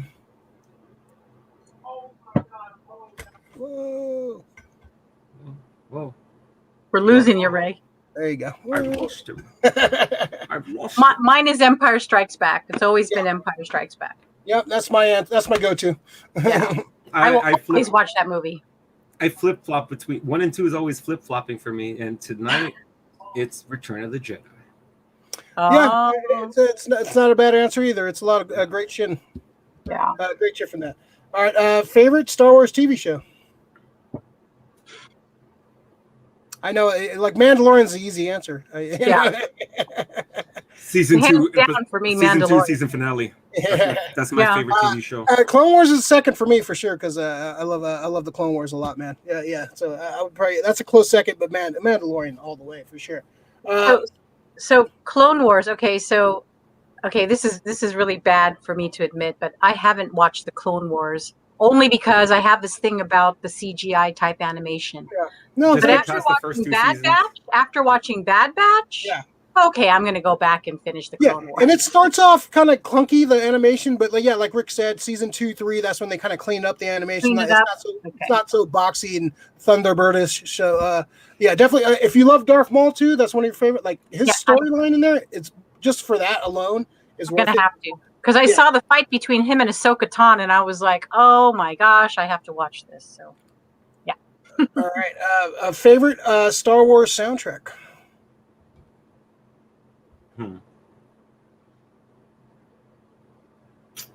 For me, it's Return of the Jedi, because it kind of puts all the original trilogy stuff, and it has that music that plays at the final scene with Luke and Vader. That's some of my favorite Star Wars music out of everything. So yeah, that and close second is Episode 1 soundtrack because the Duel of the Fates is just fucking amazing. Some of the best. But Return of the Jedi is my favorite soundtrack. Yeah, I would probably say Episode 1 is probably. I think I think at the time we think of John Williams as he's like a genius, but I think that was early John Williams even doubted himself. And after he was like, "Oh, this is awesome! People love it. Oh, here, let me just give you this more. I'll give you more shit. I got tons of this stuff. Here, let me throw it at you." And I think to me when he did like Star Wars, at least then it was just like he was just having fun with it then. Yeah. And after the last ones, it was just like tedious. He didn't want to do it anymore. You didn't want to do it anymore. Fuck that shit. I'm with Rick on this one. The Episode 1, I agree with that. It's really good. It's fucking Duel of the Fates. I remember when that video hit on MTV when they showed videos. Your ringtone. That's my ringtone. They showed it on. Yeah, it was just epic. It's just beautiful music. Yeah, all around. Like the end song is great in Episode 1. Yeah, it's an underrated score for sure. Yeah, that's really good. All right, what was the other ones I had? Okay, favorite Star Wars toy. I've got lots. Boba Fett. Boba Fett Kenner. Okay. That was probably like my favorite toy. Every time I lost one, I always bought another one. You cloned. You had to reach out to the clonians. I'm gonna need another one. I lost this one. I would probably say my Han Solo hot toy. I love that hot toy a lot. So probably that or my Obi-Wan lightsaber. Yeah, that's cool. What about you? I acquired 2 original 12-inch figures from a friend of mine who just had to unload it, so I purchased them. It was of Princess Leia and Luke Skywalker, and when they were at WonderCon, in what year was that? 2009, I think. I had them both sign those figures. So that's my ultimate two figures for Star Wars. My favorite. That's awesome. All right. Favorite lightsaber? Mine's Darth Maul's. Darth Maul's? Okay. I would go with Luke's in Return of the Jedi. I've always I love the green color. I've always been a fan of the green lightsaber, and I just like that. That was when he finally became a Jedi. That was his lightsaber, and that's when Luke really became a Jedi. So yeah, the green lightsaber from Return of the Jedi. That's good. As cool as all of those are, that when that black lightsaber fucking fires up and it's like a shape of like almost like a fucking katana. That's fucking dope. Dark to saber, me. Yeah, the dark saber to me that dark saber is fucking sick. I mean, I just seeing it like animated is one thing, but when it fires in the Mandalorian, it's fucking sick, man. Yes, it is. All right, I got a couple more. Favorite Star Wars game? Oh man, Mine's Trivial Pursuit. We have a Star Wars trivia. Who wins? Who's the big winner? Usually Bo. I did beat him once. He memorized the question. He's like the kid. The moops. It's the moops. He's got nothing better to do than fucking memorize that shit. Dude, I still think I'm all about that original arcade cabinet. The one where the wire, the wire ones where you're using little things and you're controlling the X-wing flying down into the Death Star. It's still probably one of my most favorite games to play, man. It's iconic for me. I mean, the Super Star Wars stuff on like Super Nintendo is fun too, but there's so many games. Fuck, damn it. You know what? I changed my mind. Knights of the Old Republic 2. I knew you were going to go there. I don't understand why you backtrack. Because it was a nostalgia thing, but yeah, the chance to play Revan is awesome. I will go with Star Wars Battlefront, the original one on Xbox. Battlefront 1 and 2. I like 2 because it incorporates more some of the clone the prequel stuff. Just so much fun. Like they kind of screwed up with the games they released a few years ago, but the original they still hold up. I still play them on Xbox. Those are great. I love those games. Yeah, the Battlefront 2, Star Wars, the original one, I would say is definitely one of my favorite games. All right. All right. What was the other one I was going to ask? All right. Oh yeah. Let's end on this one. Favorite lightsaber battle. Oh shit, dude, that's easy for me. That's Anakin versus fucking Obi-Wan. Mustafar. Revenge of the Sith. That's by far. The music is fucking awesome. The moves are dope. What he says and like the actions have fucking repercussions in later movies. It's fucking sick. That and how he leaves them and the dialogue. The dialogue. Anakin. Yeah. Yeah, it's still gets me. Yeah. I get goosebumps still. That's my answer. Yeah, the music, like you said, the music, the moves, just when they're like fucking going off, they're like close combat, like lightsaber battles, and it's they're pretty evenly matched, and like it's like Obi-Wan's dialogue is, "You are my brother, Anakin. You're supposed to bring balance to the Force, not destroy it. Yeah, I hate you." Great. Like people shit on the prequels, but the episode 3 is great. But it's good. It's up there for me. It's probably top 3 Star Wars for a movie. But just that scene, just that music, cutting back into the fucking Palpatine Yoda fight, which was fun too. But it's so epic. That was cool. What about you, Meshellica? What was your favorite lightsaber battle? Well, I hate to be like always going back to Darth Maul, but it was going to be, to me, it was going to be the Darth Maul versus Qui-Gon Jinn and Obi. Top 3 for me, top 2. Shit, that's a great thing. That's a very that was awesome. I mean, just not to be like tooting Darth Maul's horn all the time. Hey, Maul went 1-1 in that fight. Yeah, 2 Jedi and him. It was just amazing. But what you guys picked too, that would be like my second. So that's really good. Like that shot when fucking Obi-Wan's waiting for the fucking ray shield to go down, and he's like, and when they first pop out, when he's going like that, that was like, so like when seeing that in the theater, like say what you will about the episode 1, but seeing that in the theater was price of admission right there. That everybody cheered at that shit. So yeah, you might not like the dialogue, you might not like the casting, whatever. That's right, but that fucking you can't go wrong with that fucking lightsaber battle. That lightsaber battle is fucking pretty. That's up there for me too. Yeah, I'm gonna watch that again tonight. Yeah. Yeah, I think there's like a super cut on. I'm not sure if it's still online, like of all the lightsaber battles. Yeah. Like so yeah, that's definitely up there. Yeah, and honorable mention for that Ahsoka Darth Maul fight. Oh my gosh, that was fucking. That's up there. That's top 5 for me too. That's a great fucking battle. I agree. Beautiful. Awesome. All right, that was great. That was fun. That was a favorite Star Wars. That was good. That was a good list. See, Bo could have came for that, and he probably would have had something interesting to say, but I guess not. All right, right. The original. He's always, he's pro, original trilogies. So. Let's see. We got some chats here. Krista, Ewoks were designed after the dog breed Brussels Griffin. I need to see. Really? It sounds like Brussels Griffin sounds like an actor in Harry Potter or something.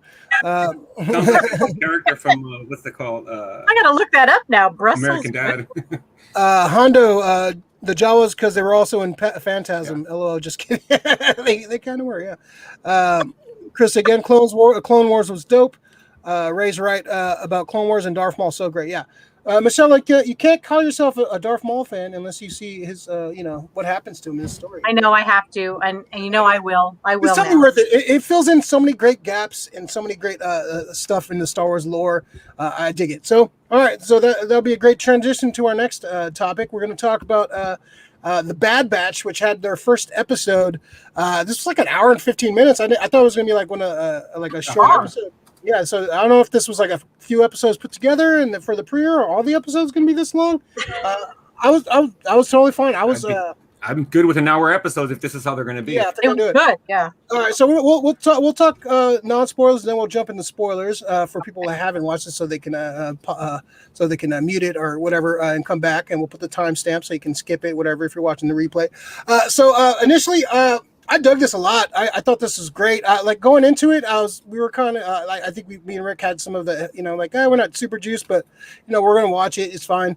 I still have some issues with some of the characters, some of the character tropes, and we'll talk more about that in spoilers.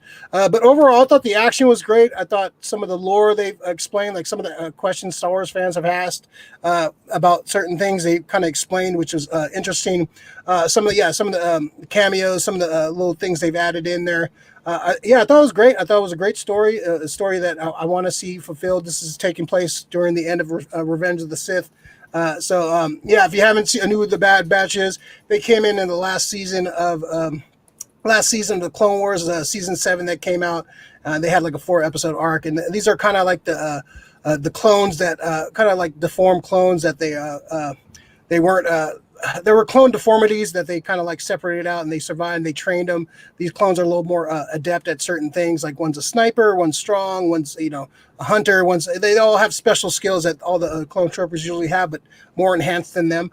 So they're kind of a ragtag team of specialist, military specialists. So interesting story. I dug it a lot. I thought the action was really good. The animation was great. They had definitely improved on the animation. It's a lot smoother now for sure. But Meshellica, but non-spoiler, what'd you think of this first episode of the Bad Batch?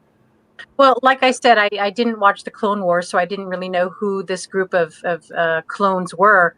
But my goodness, they're awesome. I'm always for a story about misfits, and these guys are misfits. They're genetically mutated type clones with specialized skills, and they really show, how good they are in this, at least in this first episode.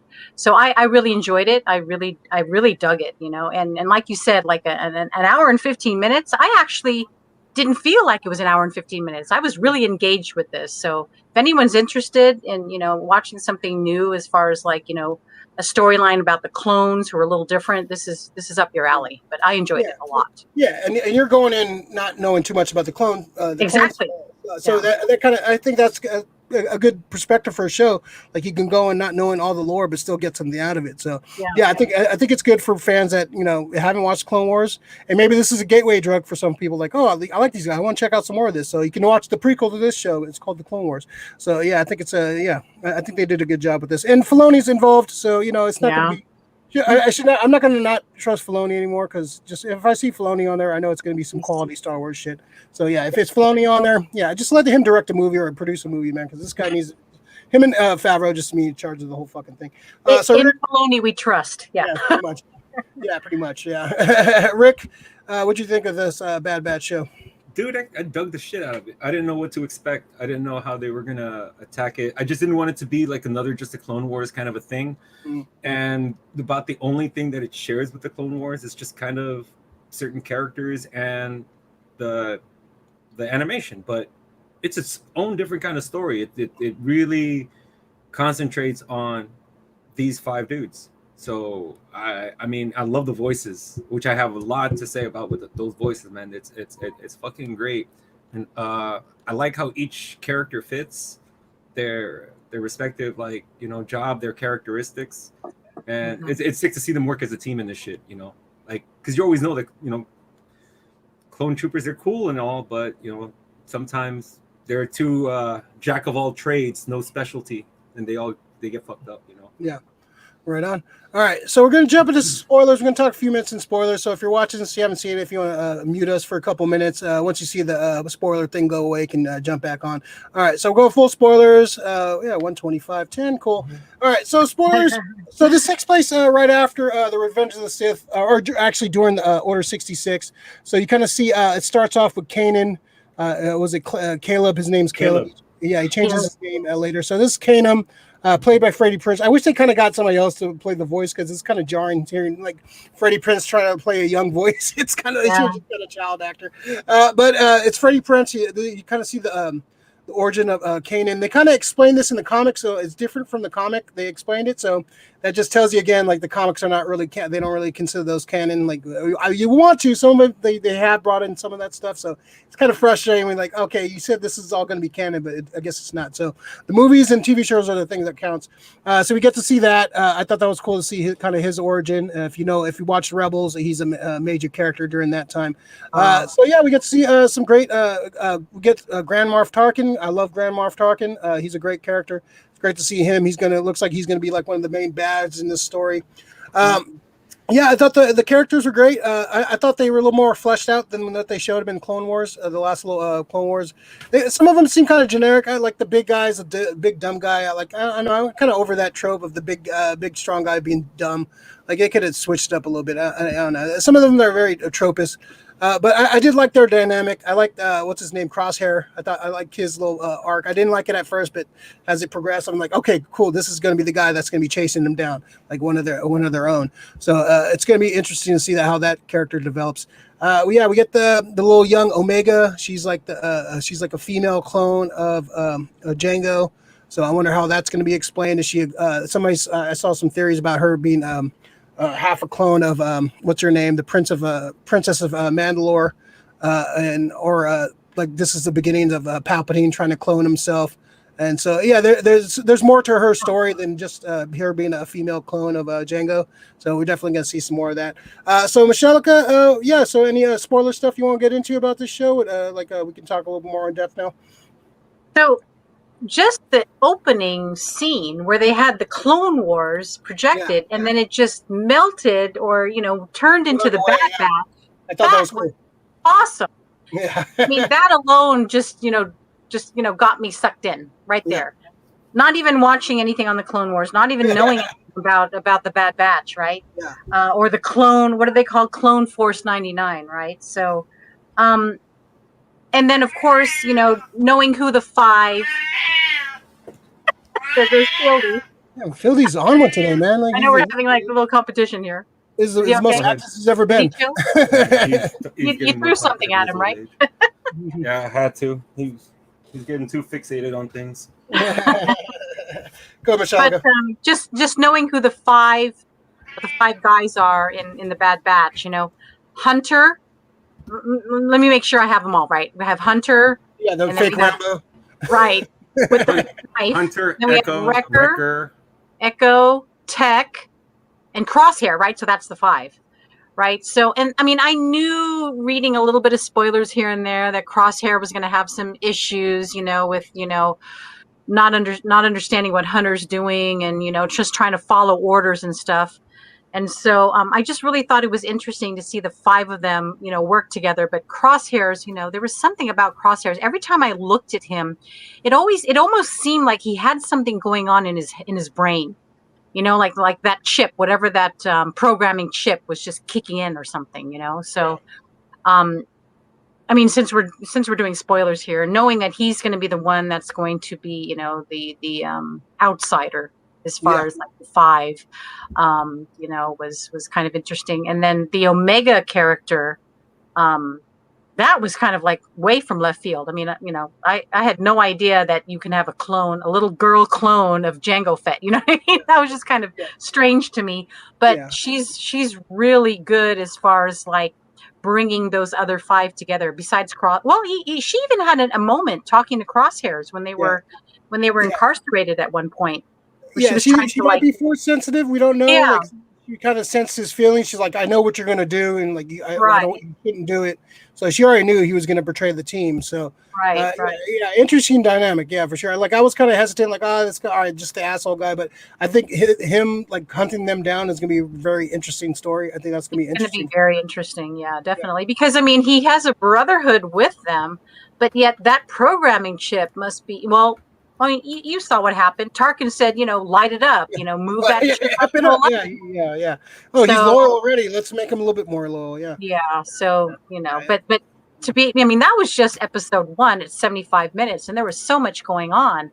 And, anybody that, hasn't watched the Clone Wars or know anything about the Bad Batch, just watch this first episode. You'll get hooked into it because it's so interesting. So interesting. Yeah. I enjoyed it. I totally enjoyed it, Yeah, even just that opening scene. Yeah, the action is really good, like really like tense, like well shot action. It's definitely not. Yeah, if you'll be satisfied just for that. So yeah, I like where they're going with this. They're going to release episodes every Friday, so that's cool. We get a new episode on Friday, so that's exciting. Effort.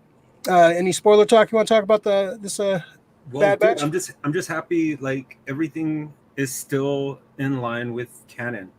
Order 66. Yes. How the Bad Batch deals with that order. How only 4 of them are like, just no, we're not going to follow this order, or they don't really give a shit. But Crosshairs, and I really love the voice of Crosshairs. Yeah. Because it reminds me. I don't know if I'm pretty sure you've seen it, Michelle. I know Ray hasn't. He reminds me of Mr. Hand from Dark City. His voice is very, very haunting. How it's soft, but it's like a little menacing. Yes. Which one is Dark City? Yeah. So it's another show. It does remind me a lot of his voice. I do like the look of Hunter. Kind of fucking. It's Rambo. It's Rambo, yeah. Totally Rambo. And if you look at it, it's like the Expendables. It's like you got Rambo, you got your Bruce Willis, you got your Bruce Willis, you got your Arnold Schwarzenegger, big dude, kind of. It's like the action version of like the Expendables, but it is, yeah. That's a good shout for sure. So I like the Kanan part in the beginning. Seeing Tarkin was huge because it explains a lot. I was like, so why weren't they fucking still making clones and shit? And it's exactly money. So what comes down to it's money. You got to see the sexy Kaminoans, the cloners. I fucking always like when they go back to Kamino. I think it's a beautiful planet the way it looks. Yes. Just weather always raining. Just a water planet. It looks fucking ill. I like how the politics of Tarkin trying to, he wants to see what the clones can do. Yeah, that was a good scene too. Like he's testing him in the little battle arena. That was cool. I like you said, they're explaining a lot of this shit. Like why don't you use clone troopers? And you said they're not as efficient as these clone troopers. Yeah, but they were like, oh, we can do this with recruits. which that didn't exactly work out. So they should have spent the extra cash. They probably would still be ruling the galaxy. Yeah, and I kind of want to see what happens to all these clones. Are they going to get killed off, or what's going to happen with these clones? Because I wonder if it's going to be like a different kind of Order 66 on them. Yeah, Order like 77 or some shit where they let's destroy all the clones. It'll be Order 69. No, oh, because they're getting fucked. I get it. Maybe it's some things where a lot of them die with that fucking implant. Maybe that implant fucking kills them. Like, all right, we can destroy the clones. Like, maybe the Caminos are like, fuck this. Like, you guys don't you don't want to pay us. They're gonna try to screw the Camino, and so like, all right, they do a self-destruct on the clones. They're gonna destroy their own work. And Ray, that's a fucking big thing too, because that gives even more credence to why Django doesn't want to fucking show his face in The Mandalorian. Like, I can't be seen, man. Yeah, because they got hunted down, and they like the clones are probably still being hunted down. Yeah, many clones. Yeah, they got destroyed or put down. This opens up a lot of shit. I love kind of seeing like this era, like right after the Empire took over. Kind of like how they this is like a cool story I want to see played out.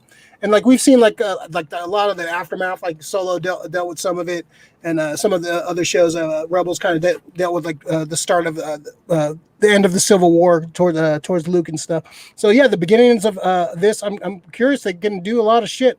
Like we can see some characters show up, like Krennic and like some of these. We saw Saw Gerrera. Saw Gerrera. Yeah, we're definitely going to see some. There's a lot of characters around during this time, so I'm curious to see how they're going to use it. And Filoni knows how to use these characters, man. He doesn't fuck around. He knows that everything's going to count in this show, and there's going to be some fun cameos and some fun storylines you can delve deep into. So yeah, no, I'm excited, man. I'm pretty juiced about this show, man. So it's. More Star Wars, the better. Yeah, Disney Plus is like the most bang for your buck, really, right now. Yeah. They have all the best shit right now. So the one thing I can see with this whole season of this show, it's gonna probably be pretty much trying to bring Crosshairs back. Yeah, his redemption. Yeah, they're gonna be trying to bring him back. Yeah, it's a dangerous. I like the fact that it's a dangerous character, dude. I like. You know what it kind of gave me a vibe of, Ray. Even though they're good guys, it's very like kind of Starscream Megatron, but he's not as bitchy. He's more of a threat. I can see that's a good comparison. Yeah, for sure. Yeah, he's more of a threat than like Starscream is. Yeah. So. No, it's a fun show. I like the lore. It's adding to the lore. Anytime you can explain like shit, like we, end some fights with certain friends. I think I love the explaining some of this lore. I love the period they're going to go through. The dynamic I think is a lot better when they that instead of that 4-episode arc in Clone Wars. I think this is like they're a little more fleshed out in this. I'm excited, man. I'm excited for the show. I can't wait to watch it every week. And yeah, we get a new show to watch. And Filoni we trust. All right, any final spoiler talk before we end this spoiler section of this? Well, there was one scene when Tarkin was trying to have the Bad Batch try and fight against whatever those robots were, and the American Gladiator scene. Yeah, but then you turn those are the preludes to the Death Troopers. Exactly. Yeah, they look like them too. But when they turned to live fire, and then they were like, "Oh my God, we're just shooting them with these crazy toy lasers, and they're fighting live rounds at us." And I just loved the way that Tech was like, "Oh, okay." So I think it was Hunter that was making some weird hand signs. And then Wrecker's like, I don't know anything. I don't know hand signs. And then Tech's like, I remember them. I know what to do. And they're like, let's do what we did on Felucia. And I'm like, what the hell did they do on Felucia? Yeah. And then even if you didn't know what they did in Felucia, you knew exactly after Tech was reprogramming those robots to fight each other. Yeah. It was just, I thought that was so awesome. Because even though you didn't know what they did in Felucia, you knew exactly what Tech was going to do to like win that battle. That was so freaking cool. Yeah, their battle. Yeah, I like the fact that they're like just a badass squad of fucking fighters. It's cool. They're gonna have some fun fucking missions and adventures. Yeah, I'm definitely excited about that. Rick, anything else you want to say? Spoiler before we get in? One of the big things was like looking at the speech that Palpatine is saying to the ranks from their angle, because that was in fucking That's word for word in Revenge. Yeah, of the, that's episode 3, right? Exact, yeah. So it's just sick to see them being broadcast to them. Yeah. You know where they're at. And we saw that in Clone Wars too. In the end of Clone Wars, we saw that from the Jedi. I haven't finished Clone Wars yet, so okay. Yeah, but yeah, because I know Order 66 happened there, but yeah. So it's kind of cool to see both angles. Exactly, dude. You can see the Jedi, look at the clone troopers. Yeah. It's definitely cool to see both of those angles. The only thing that kind of gets me is the introduction of the Omega character. So she's going to be the MacGuffin that everything centers around, right? Yeah, there's more to her character for sure. There's more. She's not just a straight up clone. If she's force sensitive, who supplied that part of or were the Kaminoans experimenting with midichlorians? They probably were. Because one of the big things for cloning Emperor Palpatine is that you can't clone Jedi, you can't clone midichlorians, and that was like one of the plots for a Mandalorian with Grogu, because they want to try to get the blood. So this is like maybe the Kaminoans, they figured it out, and they don't want the information. That's why it took so long. Well, it took 40 years for them to clone Palpatine, because they didn't have the Kaminoans on their side, because they're going to screw over the Kaminoans, and I think they're going to blow up the planet, or they're going to fuck up with the planet, dude. Yeah, I think they're going to destroy the clones, destroy the Kaminoans, and then they're going to have to go from scratch trying to clone. Perfect the cloning, which they fucked over the Kaminoans, and that's gonna it's basically that's gonna be one of the plots. So we'll see. Yeah, interesting. There goes some interesting stuff, man. I'm actually pretty excited about this show for sure. I'm very excited about this show. Yeah, right. I really like it. Now you gotta watch Clone Wars. I will.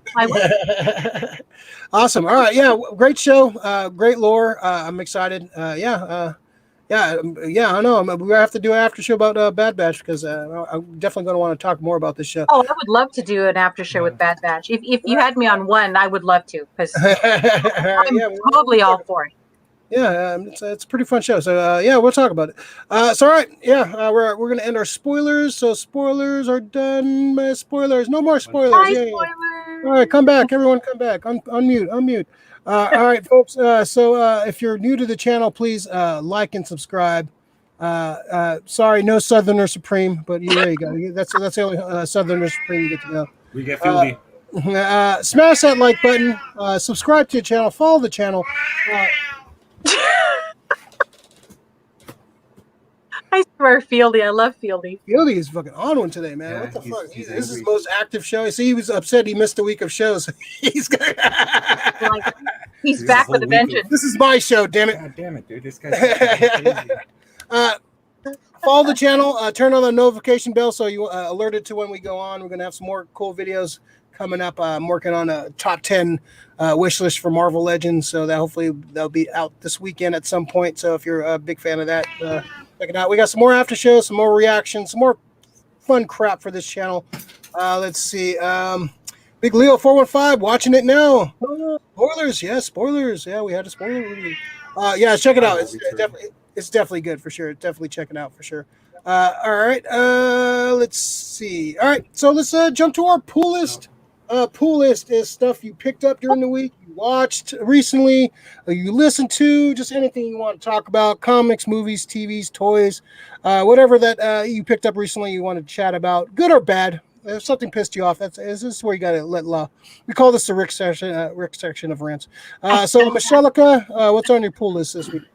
Well, I actually went to Flying Colors this past weekend, and I had a great birthday gift certificate from my bro. So I did pick up a couple of comics because, that's what we do, right? That's how we roll. That's how we roll. So the first one, hopefully you can see this. This is Department of Truth number 8. It's a Brian, Sienkiewicz cover. Can you see that? Yeah.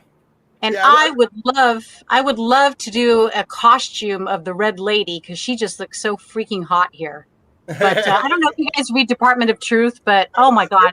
I read the first 5. I read the first trade. Oh, good. Talk about conspiracy theories. Oh my God.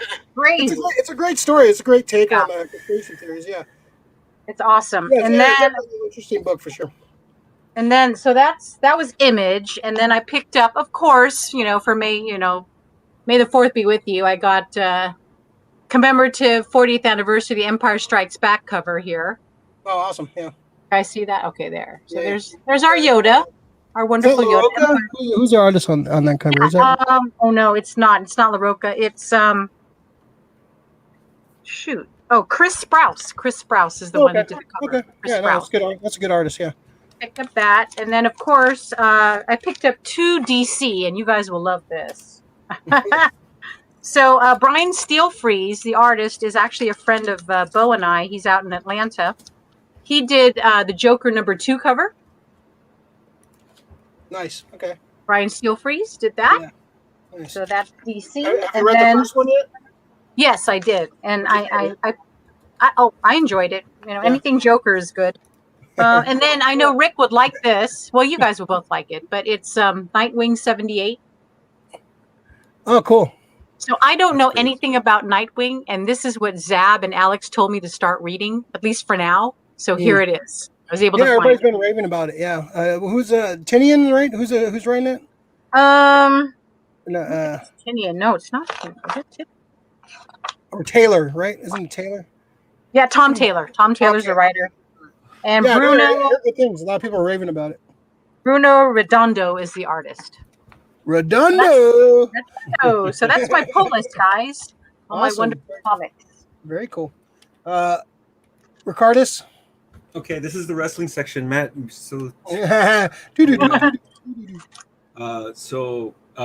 YouTube, Vice is starting to premiere all of their Dark Side of the Ring series, and I think the last one that they have is the Pillman one. But you know, if you're just a wrestling fan and you want to just see just right behind the curtain, the best one to watch is the Montreal Screwjob.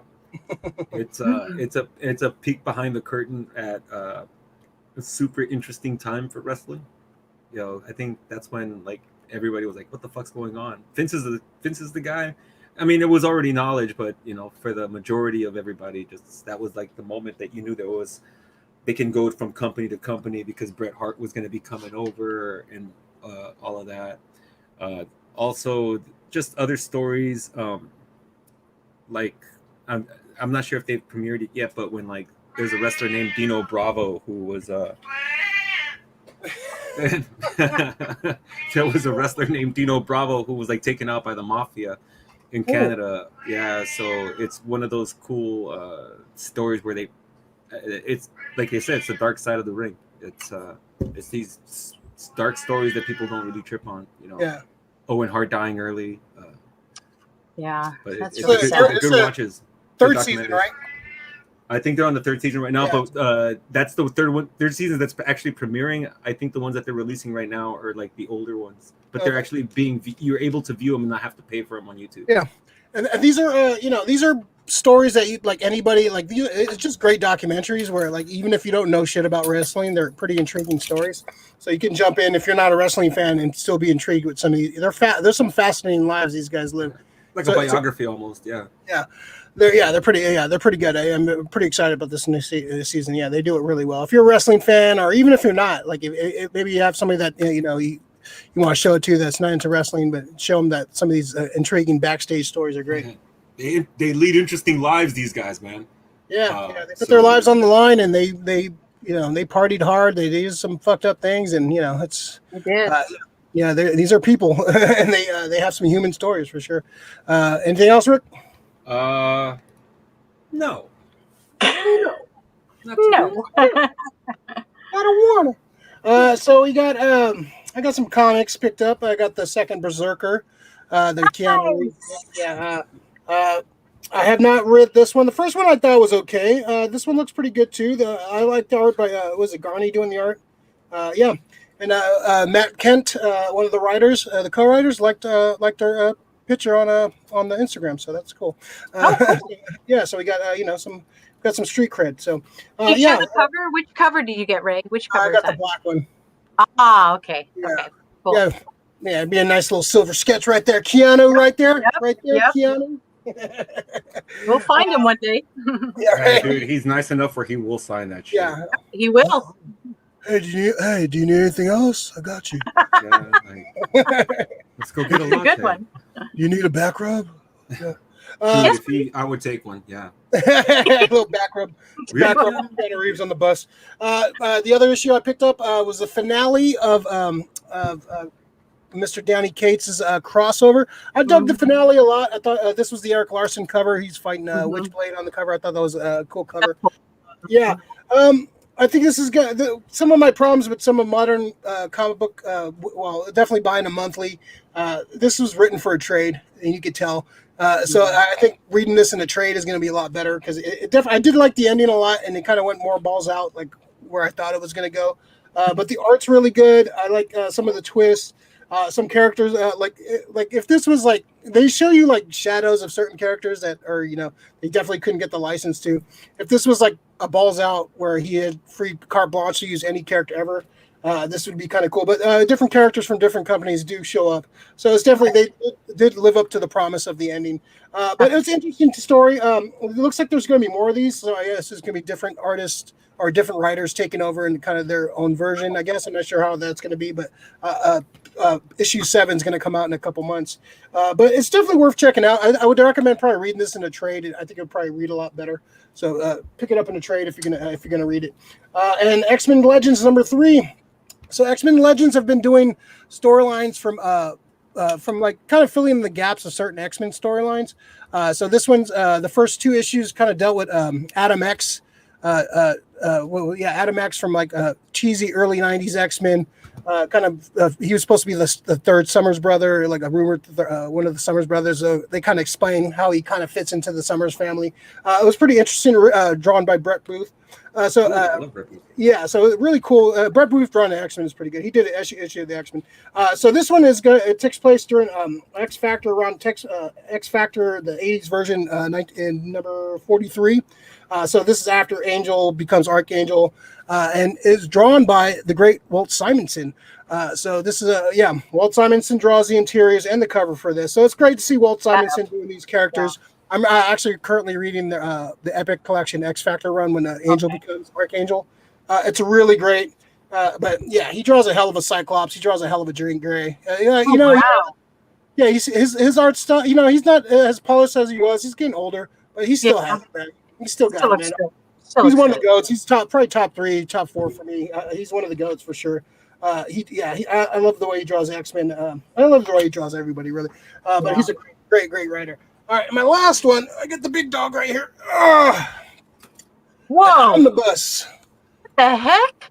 The Roger Stern Amazing Spider-Man Omnibus. Oh my gosh! So this is all the Roger Stern run. This is a big fucking omnibus. This deals with a lot of great Spider-Man storylines. This has the origins of Hobgoblin. This has origins of Captain Marvel, the one we saw in WandaVision. We saw her origins in this. We get one of my favorite storylines is Nothing Can Stop the Juggernaut. It's basically Spider-Man versus Juggernaut. One of the classic two issue storylines. If you haven't read a Spider-Man story, read that one. That's great. This is an epic run.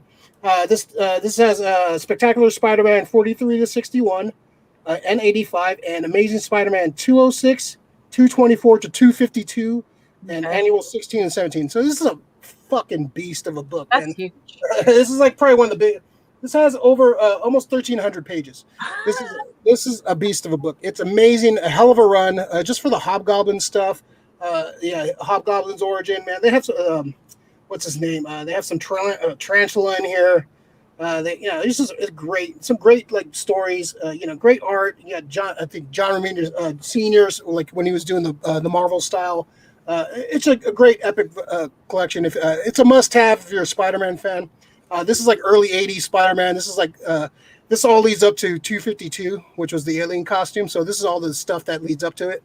So great book. Definitely in my top favorite omnibuses. Just some great storytelling.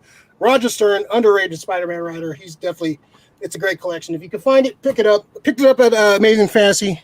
Frank is awesome. Yeah, Frank. Go visit Frank. He's a great dude. Amazing Fantasy SF. All right. So let's jump to the hidden gem. First, if you haven't already, please subscribe and follow. Turn on the notification, all that crap. There you go. All right, let's go to Hidden Gems. Hidden Gems is a show and tell something you want to show off in your collection. Like you went to school and you had your show and tell, and just you show something cool, show off to all your friends, all the cool shit you have. So Meshellica, what's your hidden gem for the week? It better not be Bo. I'll be disappointed.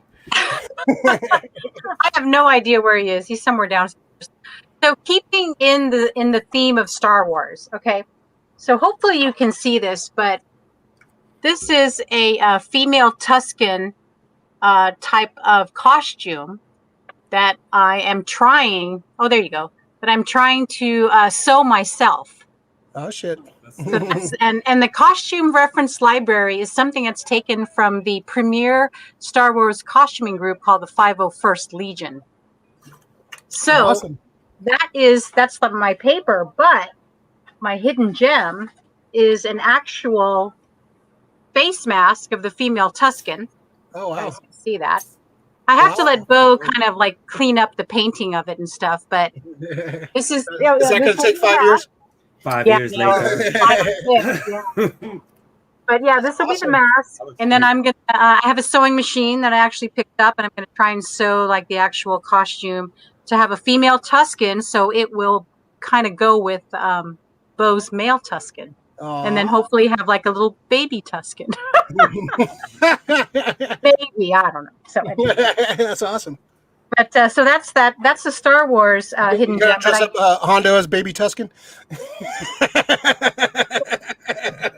Hondo, you're on there, right? Okay. So the other thing I want to show you guys, baby Huskin. Baby Huskin. I know that you and Rick, did Invincible after shows. So here is the clean Invincible Mark and Adam Eve. I have those. Yep, those are awesome. Got those. And then, do you have the bloody ones? I have the bloody Invincible. Yeah, look how bloody they are. I love it. Yeah, so there's bloody Mark and bloody. Oh, sorry, bloody Mark and bloody Adam Eve. I don't know. I don't like bloody women figures. It disturbs me. Yeah, I didn't pick up that one. Well, they have to go together. So I had to get those two. Did you get the blue suit, Mark Grayson? The blue suit, Mark Grayson? Oh, the blue and black one. They have that too? Yeah, I have that one. That was an exclusive. I think that was a con exclusive or some shit. No. They also have. They have another Adam Eve too. That's an exclusive one too. I wish they kept going with those. I love those. I wanted more of those. Those were made by McFarlane. Yeah, I definitely wanted more of those. They had so many characters. So now that we have, Invincible being pretty popular, so we're probably gonna get some more figures. Diamond Select is coming out with a couple figures. I got, so I definitely gonna get the Mark and Omni-Man figure. But I want to see them do some more figures of that because there's so many great characters and designs. Super juiced on that for sure. Yeah. So now that I finished watching the Amazon Invincible, I'm going back to my compendium and I'm just flying through all those stories. Good, right? Yeah. It's so good, Yeah. And I mean, I knew that you talked about Invincible, you guys, a long time ago, and I would have that in the back of my mind. But now it's so great, Yeah. And I just can't believe what an asshole Omni-Man is. What can you do? Yeah, you want to hear mine and Rick's thoughts? We did a little reaction to the finale on. Yeah, I gotta watch that. Yeah. Yeah, check it out for sure. Yeah, I dug it for sure. It was fun. All right, Rick. Right, so I'm gonna take this time from now on hidden gems to kind of like remind people on certain movies because I'm not sure what our demographic is, if what age groups are watching or whatever. I really don't. Drunk adults. Yeah, well, that's cool because adults vary in all these ages. So if they're like 21 years, drunk people that stumble on our channel and our friends, yeah, they're 18 or which kind of blur the line, really. But I'm gonna take, like I said, I'm gonna take time to. Is it Ricky teaches the kids? Well, yeah. I'm trying to keep movies alive because what happens is these movies become classics and they only show them on TV once in a while. But these are my go-to movies. These are the movies that I enjoy watching over and over again. I never get tired of them. Tombstone's one of them. Oh yes. So this is a Western classic starring Val Kilmer, Kurt Russell. They're the two leads. And I have the Vista series one. This is a DVD thing where it's like a huge kind of I got open that one. thing. Yeah, that's beautiful. Same one I got. Yeah. Yeah, even for a Blu-ray, I threw away my Blu-ray case and I kept this one because it's just so much cooler. And it comes with like a little, like map of what it looked like the OK Corral like fucking was looking like, the street area. But the one thing I enjoy about that movie the most is not just the story of OK Corral, which is fucking pretty dope, but the story of the friendship of Wyatt Earp and Doc Holliday. Doc Holliday is one of the most, after this movie, he's definitely an iconic Western, a Western character, and his lines in it alone are great. Val Kilmer is dope as shit. Even all the bad cowboys, the names that you see in this movie, the list of all the names, Stephen Lang, Powers Booth, just Bill Paxton, everybody, Billy Zane, like there's so many people. There's so many people in this. Jason Priestley. The names go on. It's a classic movie for sure. So if you guys haven't seen Tombstone, I'm sure people have seen it, but maybe you haven't seen it in a while. Go check it out. Tombstone's a great watch anytime. Yeah. Yep. Yeah. Definitely. Right on. Yeah, it's good. That's a good hidden gem right there. All right. My hidden gem is One Punch Man. Oh, Satama. nice. I'm watching the second season right now. Netflix? It's on Hulu. It's on Hulu right now. They have the sub version and the dub version. I've been watching I watched the dub version because that's how I first watched it, and I fell in love with I like the voice work on it, so I'm watching the dub version. But whatever your preference is, it's a great series. If you haven't seen it, this is the Figma figure right here. I think I picked this up at Japantown. If you don't know the story of One Punch Man, it's basically the story of a guy who becomes bored and decides to become a superhero, and he trains so much and so good that he becomes kind of unstoppable, and he can take out any villain, any enemy with one punch. He's that strong, and so basically he's just bored with kicking everyone's ass because there's no challenge for him. And so all these like guys are trying to fight him, and they're all these like super beings are trying to go up against him, and he just takes them out with one punch. And so it's a fun, like the world they build. It's definitely like comic book influenced. It's a lot of superhero influence. If I was a bigger anime fan, I'd probably get a lot more of the inside jokes they kind of have. But you could tell some of the characters are very inspired by MCU, DC kind of characters, but really weird, twisted versions. It's very interesting what they do with the characters. The action is fun. It's funny. The character Satama is fucking hilarious. He's just like very mellow and melancholy. Very like he's almost like he looks like Charlie Brown. He's just like a bald-headed kid, and the fight scenes are great. The humor is really good. It's funny. It's like it's a great show. If you haven't seen One Punch Man. Like I don't know too much anime. I'm not a big anime guy. I watch here and there. I watch anime, but yeah, One Punch Man is amazing. Great show. If you haven't seen it, it's on Hulu right now. Either version, subtitle, dubbed. Watch either one. They're on their second season right now. I think I'm 2 episodes left in the second season.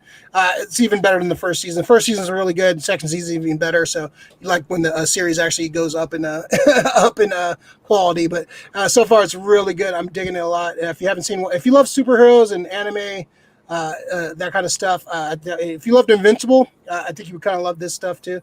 This is kind of up there with Invincible and that kind of stuff. So yeah, if you like that kind of stuff, it's funny, it's heartfelt. The action's really good. The characters are really the fun designs of characters. The humor is hilarious. You'll definitely laugh out loud in some of these scenes. These fight scenes are hilarious. Like everybody around him is all these tough guys, and he just takes them out so easily. It's just fucking funny as fuck. So yeah, definitely check that out if you haven't. All right, One Punch Man. Let's see. The manga is pretty good too. I've seen some of the manga. I've read some of the manga. It's pretty good. Chris, second season's dope, Ray. Yeah, it's really good. Mummin Rider has my heart. Is that the fucking bicyclist guy? He's like a weekend biker, bicyclist dude. But that his superpower, he rides a bike. They do some weird shit with the powers. It's fucking hilarious. Like it's some of the people that they have this guy called Watchdog. He's just a guy in a dog suit that watches over like in the town plaza. Like the Watcher? Yeah, but he's just like in a little, like he looks like he's just like a kid in like a dog suit, and he just watches over the crowd. And then when he's like one of the most powerful superheroes, and thing like somebody tries to fuck with him, he just fucks him up. It's great. Like the setup and like the fights are great. The character designs are weird. They're goofy. They're kind of creepy. Some of them.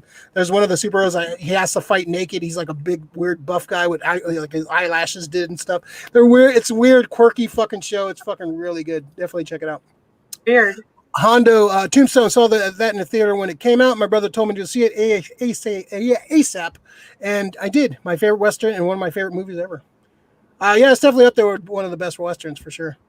Yeah, so it's a good one. My brother just named his son, who's a twin, Wyatt, based on Tombstone. Yep. So I have a nephew named Wyatt. Awesome. Laurie Kilmer was so good in Tombstone. Yeah, he's won an Oscar, man. He was so fucking good in that, man. Yeah, he was really good. Yeah, I think he was the best part of that movie, really. Yeah, I think so too. His character is really good. All right. That was a fun show. That was a fun story. See, we don't need Bo. See, he would have just brought us down. He's on show. I want Bo to show. He's dealing with his game. He's banned from the show again. He's his third time being banned from the show. There's a new stat right there. I think. How many bans? Juan's banned. Lori's banned now too. So I'm just gonna ban everybody. Oh my god! All right, we're gonna get a guy out of here. That was fun. Meshellica, you got any final words for us before we get out of here? Oh, just be good to each other, and if you're vaccinated or into vaccination, please do so. If you're not, then just make sure that you beef up your immune system. That's all I'm going to say. Yeah. And everybody be kind to one another. That's all. Lori wants a fieldy. We're gonna have to start fieldy shirt. Yeah, let's do it, Rick. Let's get a kaiju fieldy shirt. Let's do it. Lori, why am I banned? Don't fall for his tricks, Lori. No, the Ewok knows why. He's nothing but talking a badge.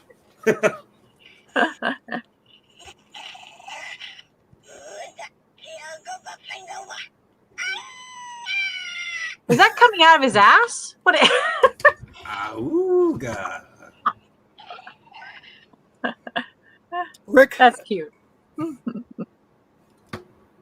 Huh? Rick.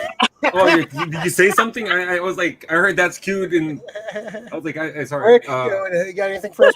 Yeah, just shouts out to Dre. I think he's starting something over at 6 Scale Reviews now. So I think they did a little show. Awesome.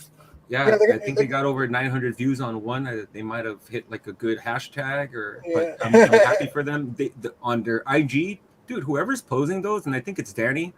Dude, he knows how to pose hot toys, man. He does a really good job at taking shots of, he might want to, find a career and just posing and fucking. Hey man, some of those collectors, make some good money. We're gonna have those guys on at one of these weeks. We're gonna do like a hot toy. Talk about some other figures and stuff too, like maybe a top 5 hot toy thing. Cool. So we're gonna have those guys on at some point, hopefully within the next few weeks. We'll talk to their people. But we definitely have those guys on, talk some hot toys for sure. I love talking some hot toys. For sure. Thanks everybody that jumped in the chat. Thanks for chiming in with your all of your insight, and I'll appreciate that. Lori, you're not banned, okay? You're not banned. We'll have, you're saving something special for you. All right, and just follow the video, like, subscribe, follow the Instagram, follow the Facebook. We have a Twitter, I guess. Follow us. Follow us for more stuff. We got some more stuff coming out. One punch. Guy Gardner, one punch. Follow us and follow the channel. Look out for more cool shit. We got some more cool shit in planned stages, and hopefully we'll see you guys for that stuff. Remember to like, subscribe, comment. Tell me some of your favorite Star Wars moments, man. I want to hear some of your guys' favorite Star Wars. If leave them in the comments. We'll open a discussion. All right, so we'll talk to you guys next week. Everybody be safe. Get your vaccine. Mask up if you need to. And don't be a dick about it if you do have vaccine. People are still not vaccinated. Doesn't mean you can't get it. It doesn't mean you can't spread it. So still, be cautious. We're not done yet. We still got a fight to go. So don't be an asshole about it. All right. So we'll see you guys soon. Everybody have a good week, and everybody may the fourth be with you. Revenge of the Sith.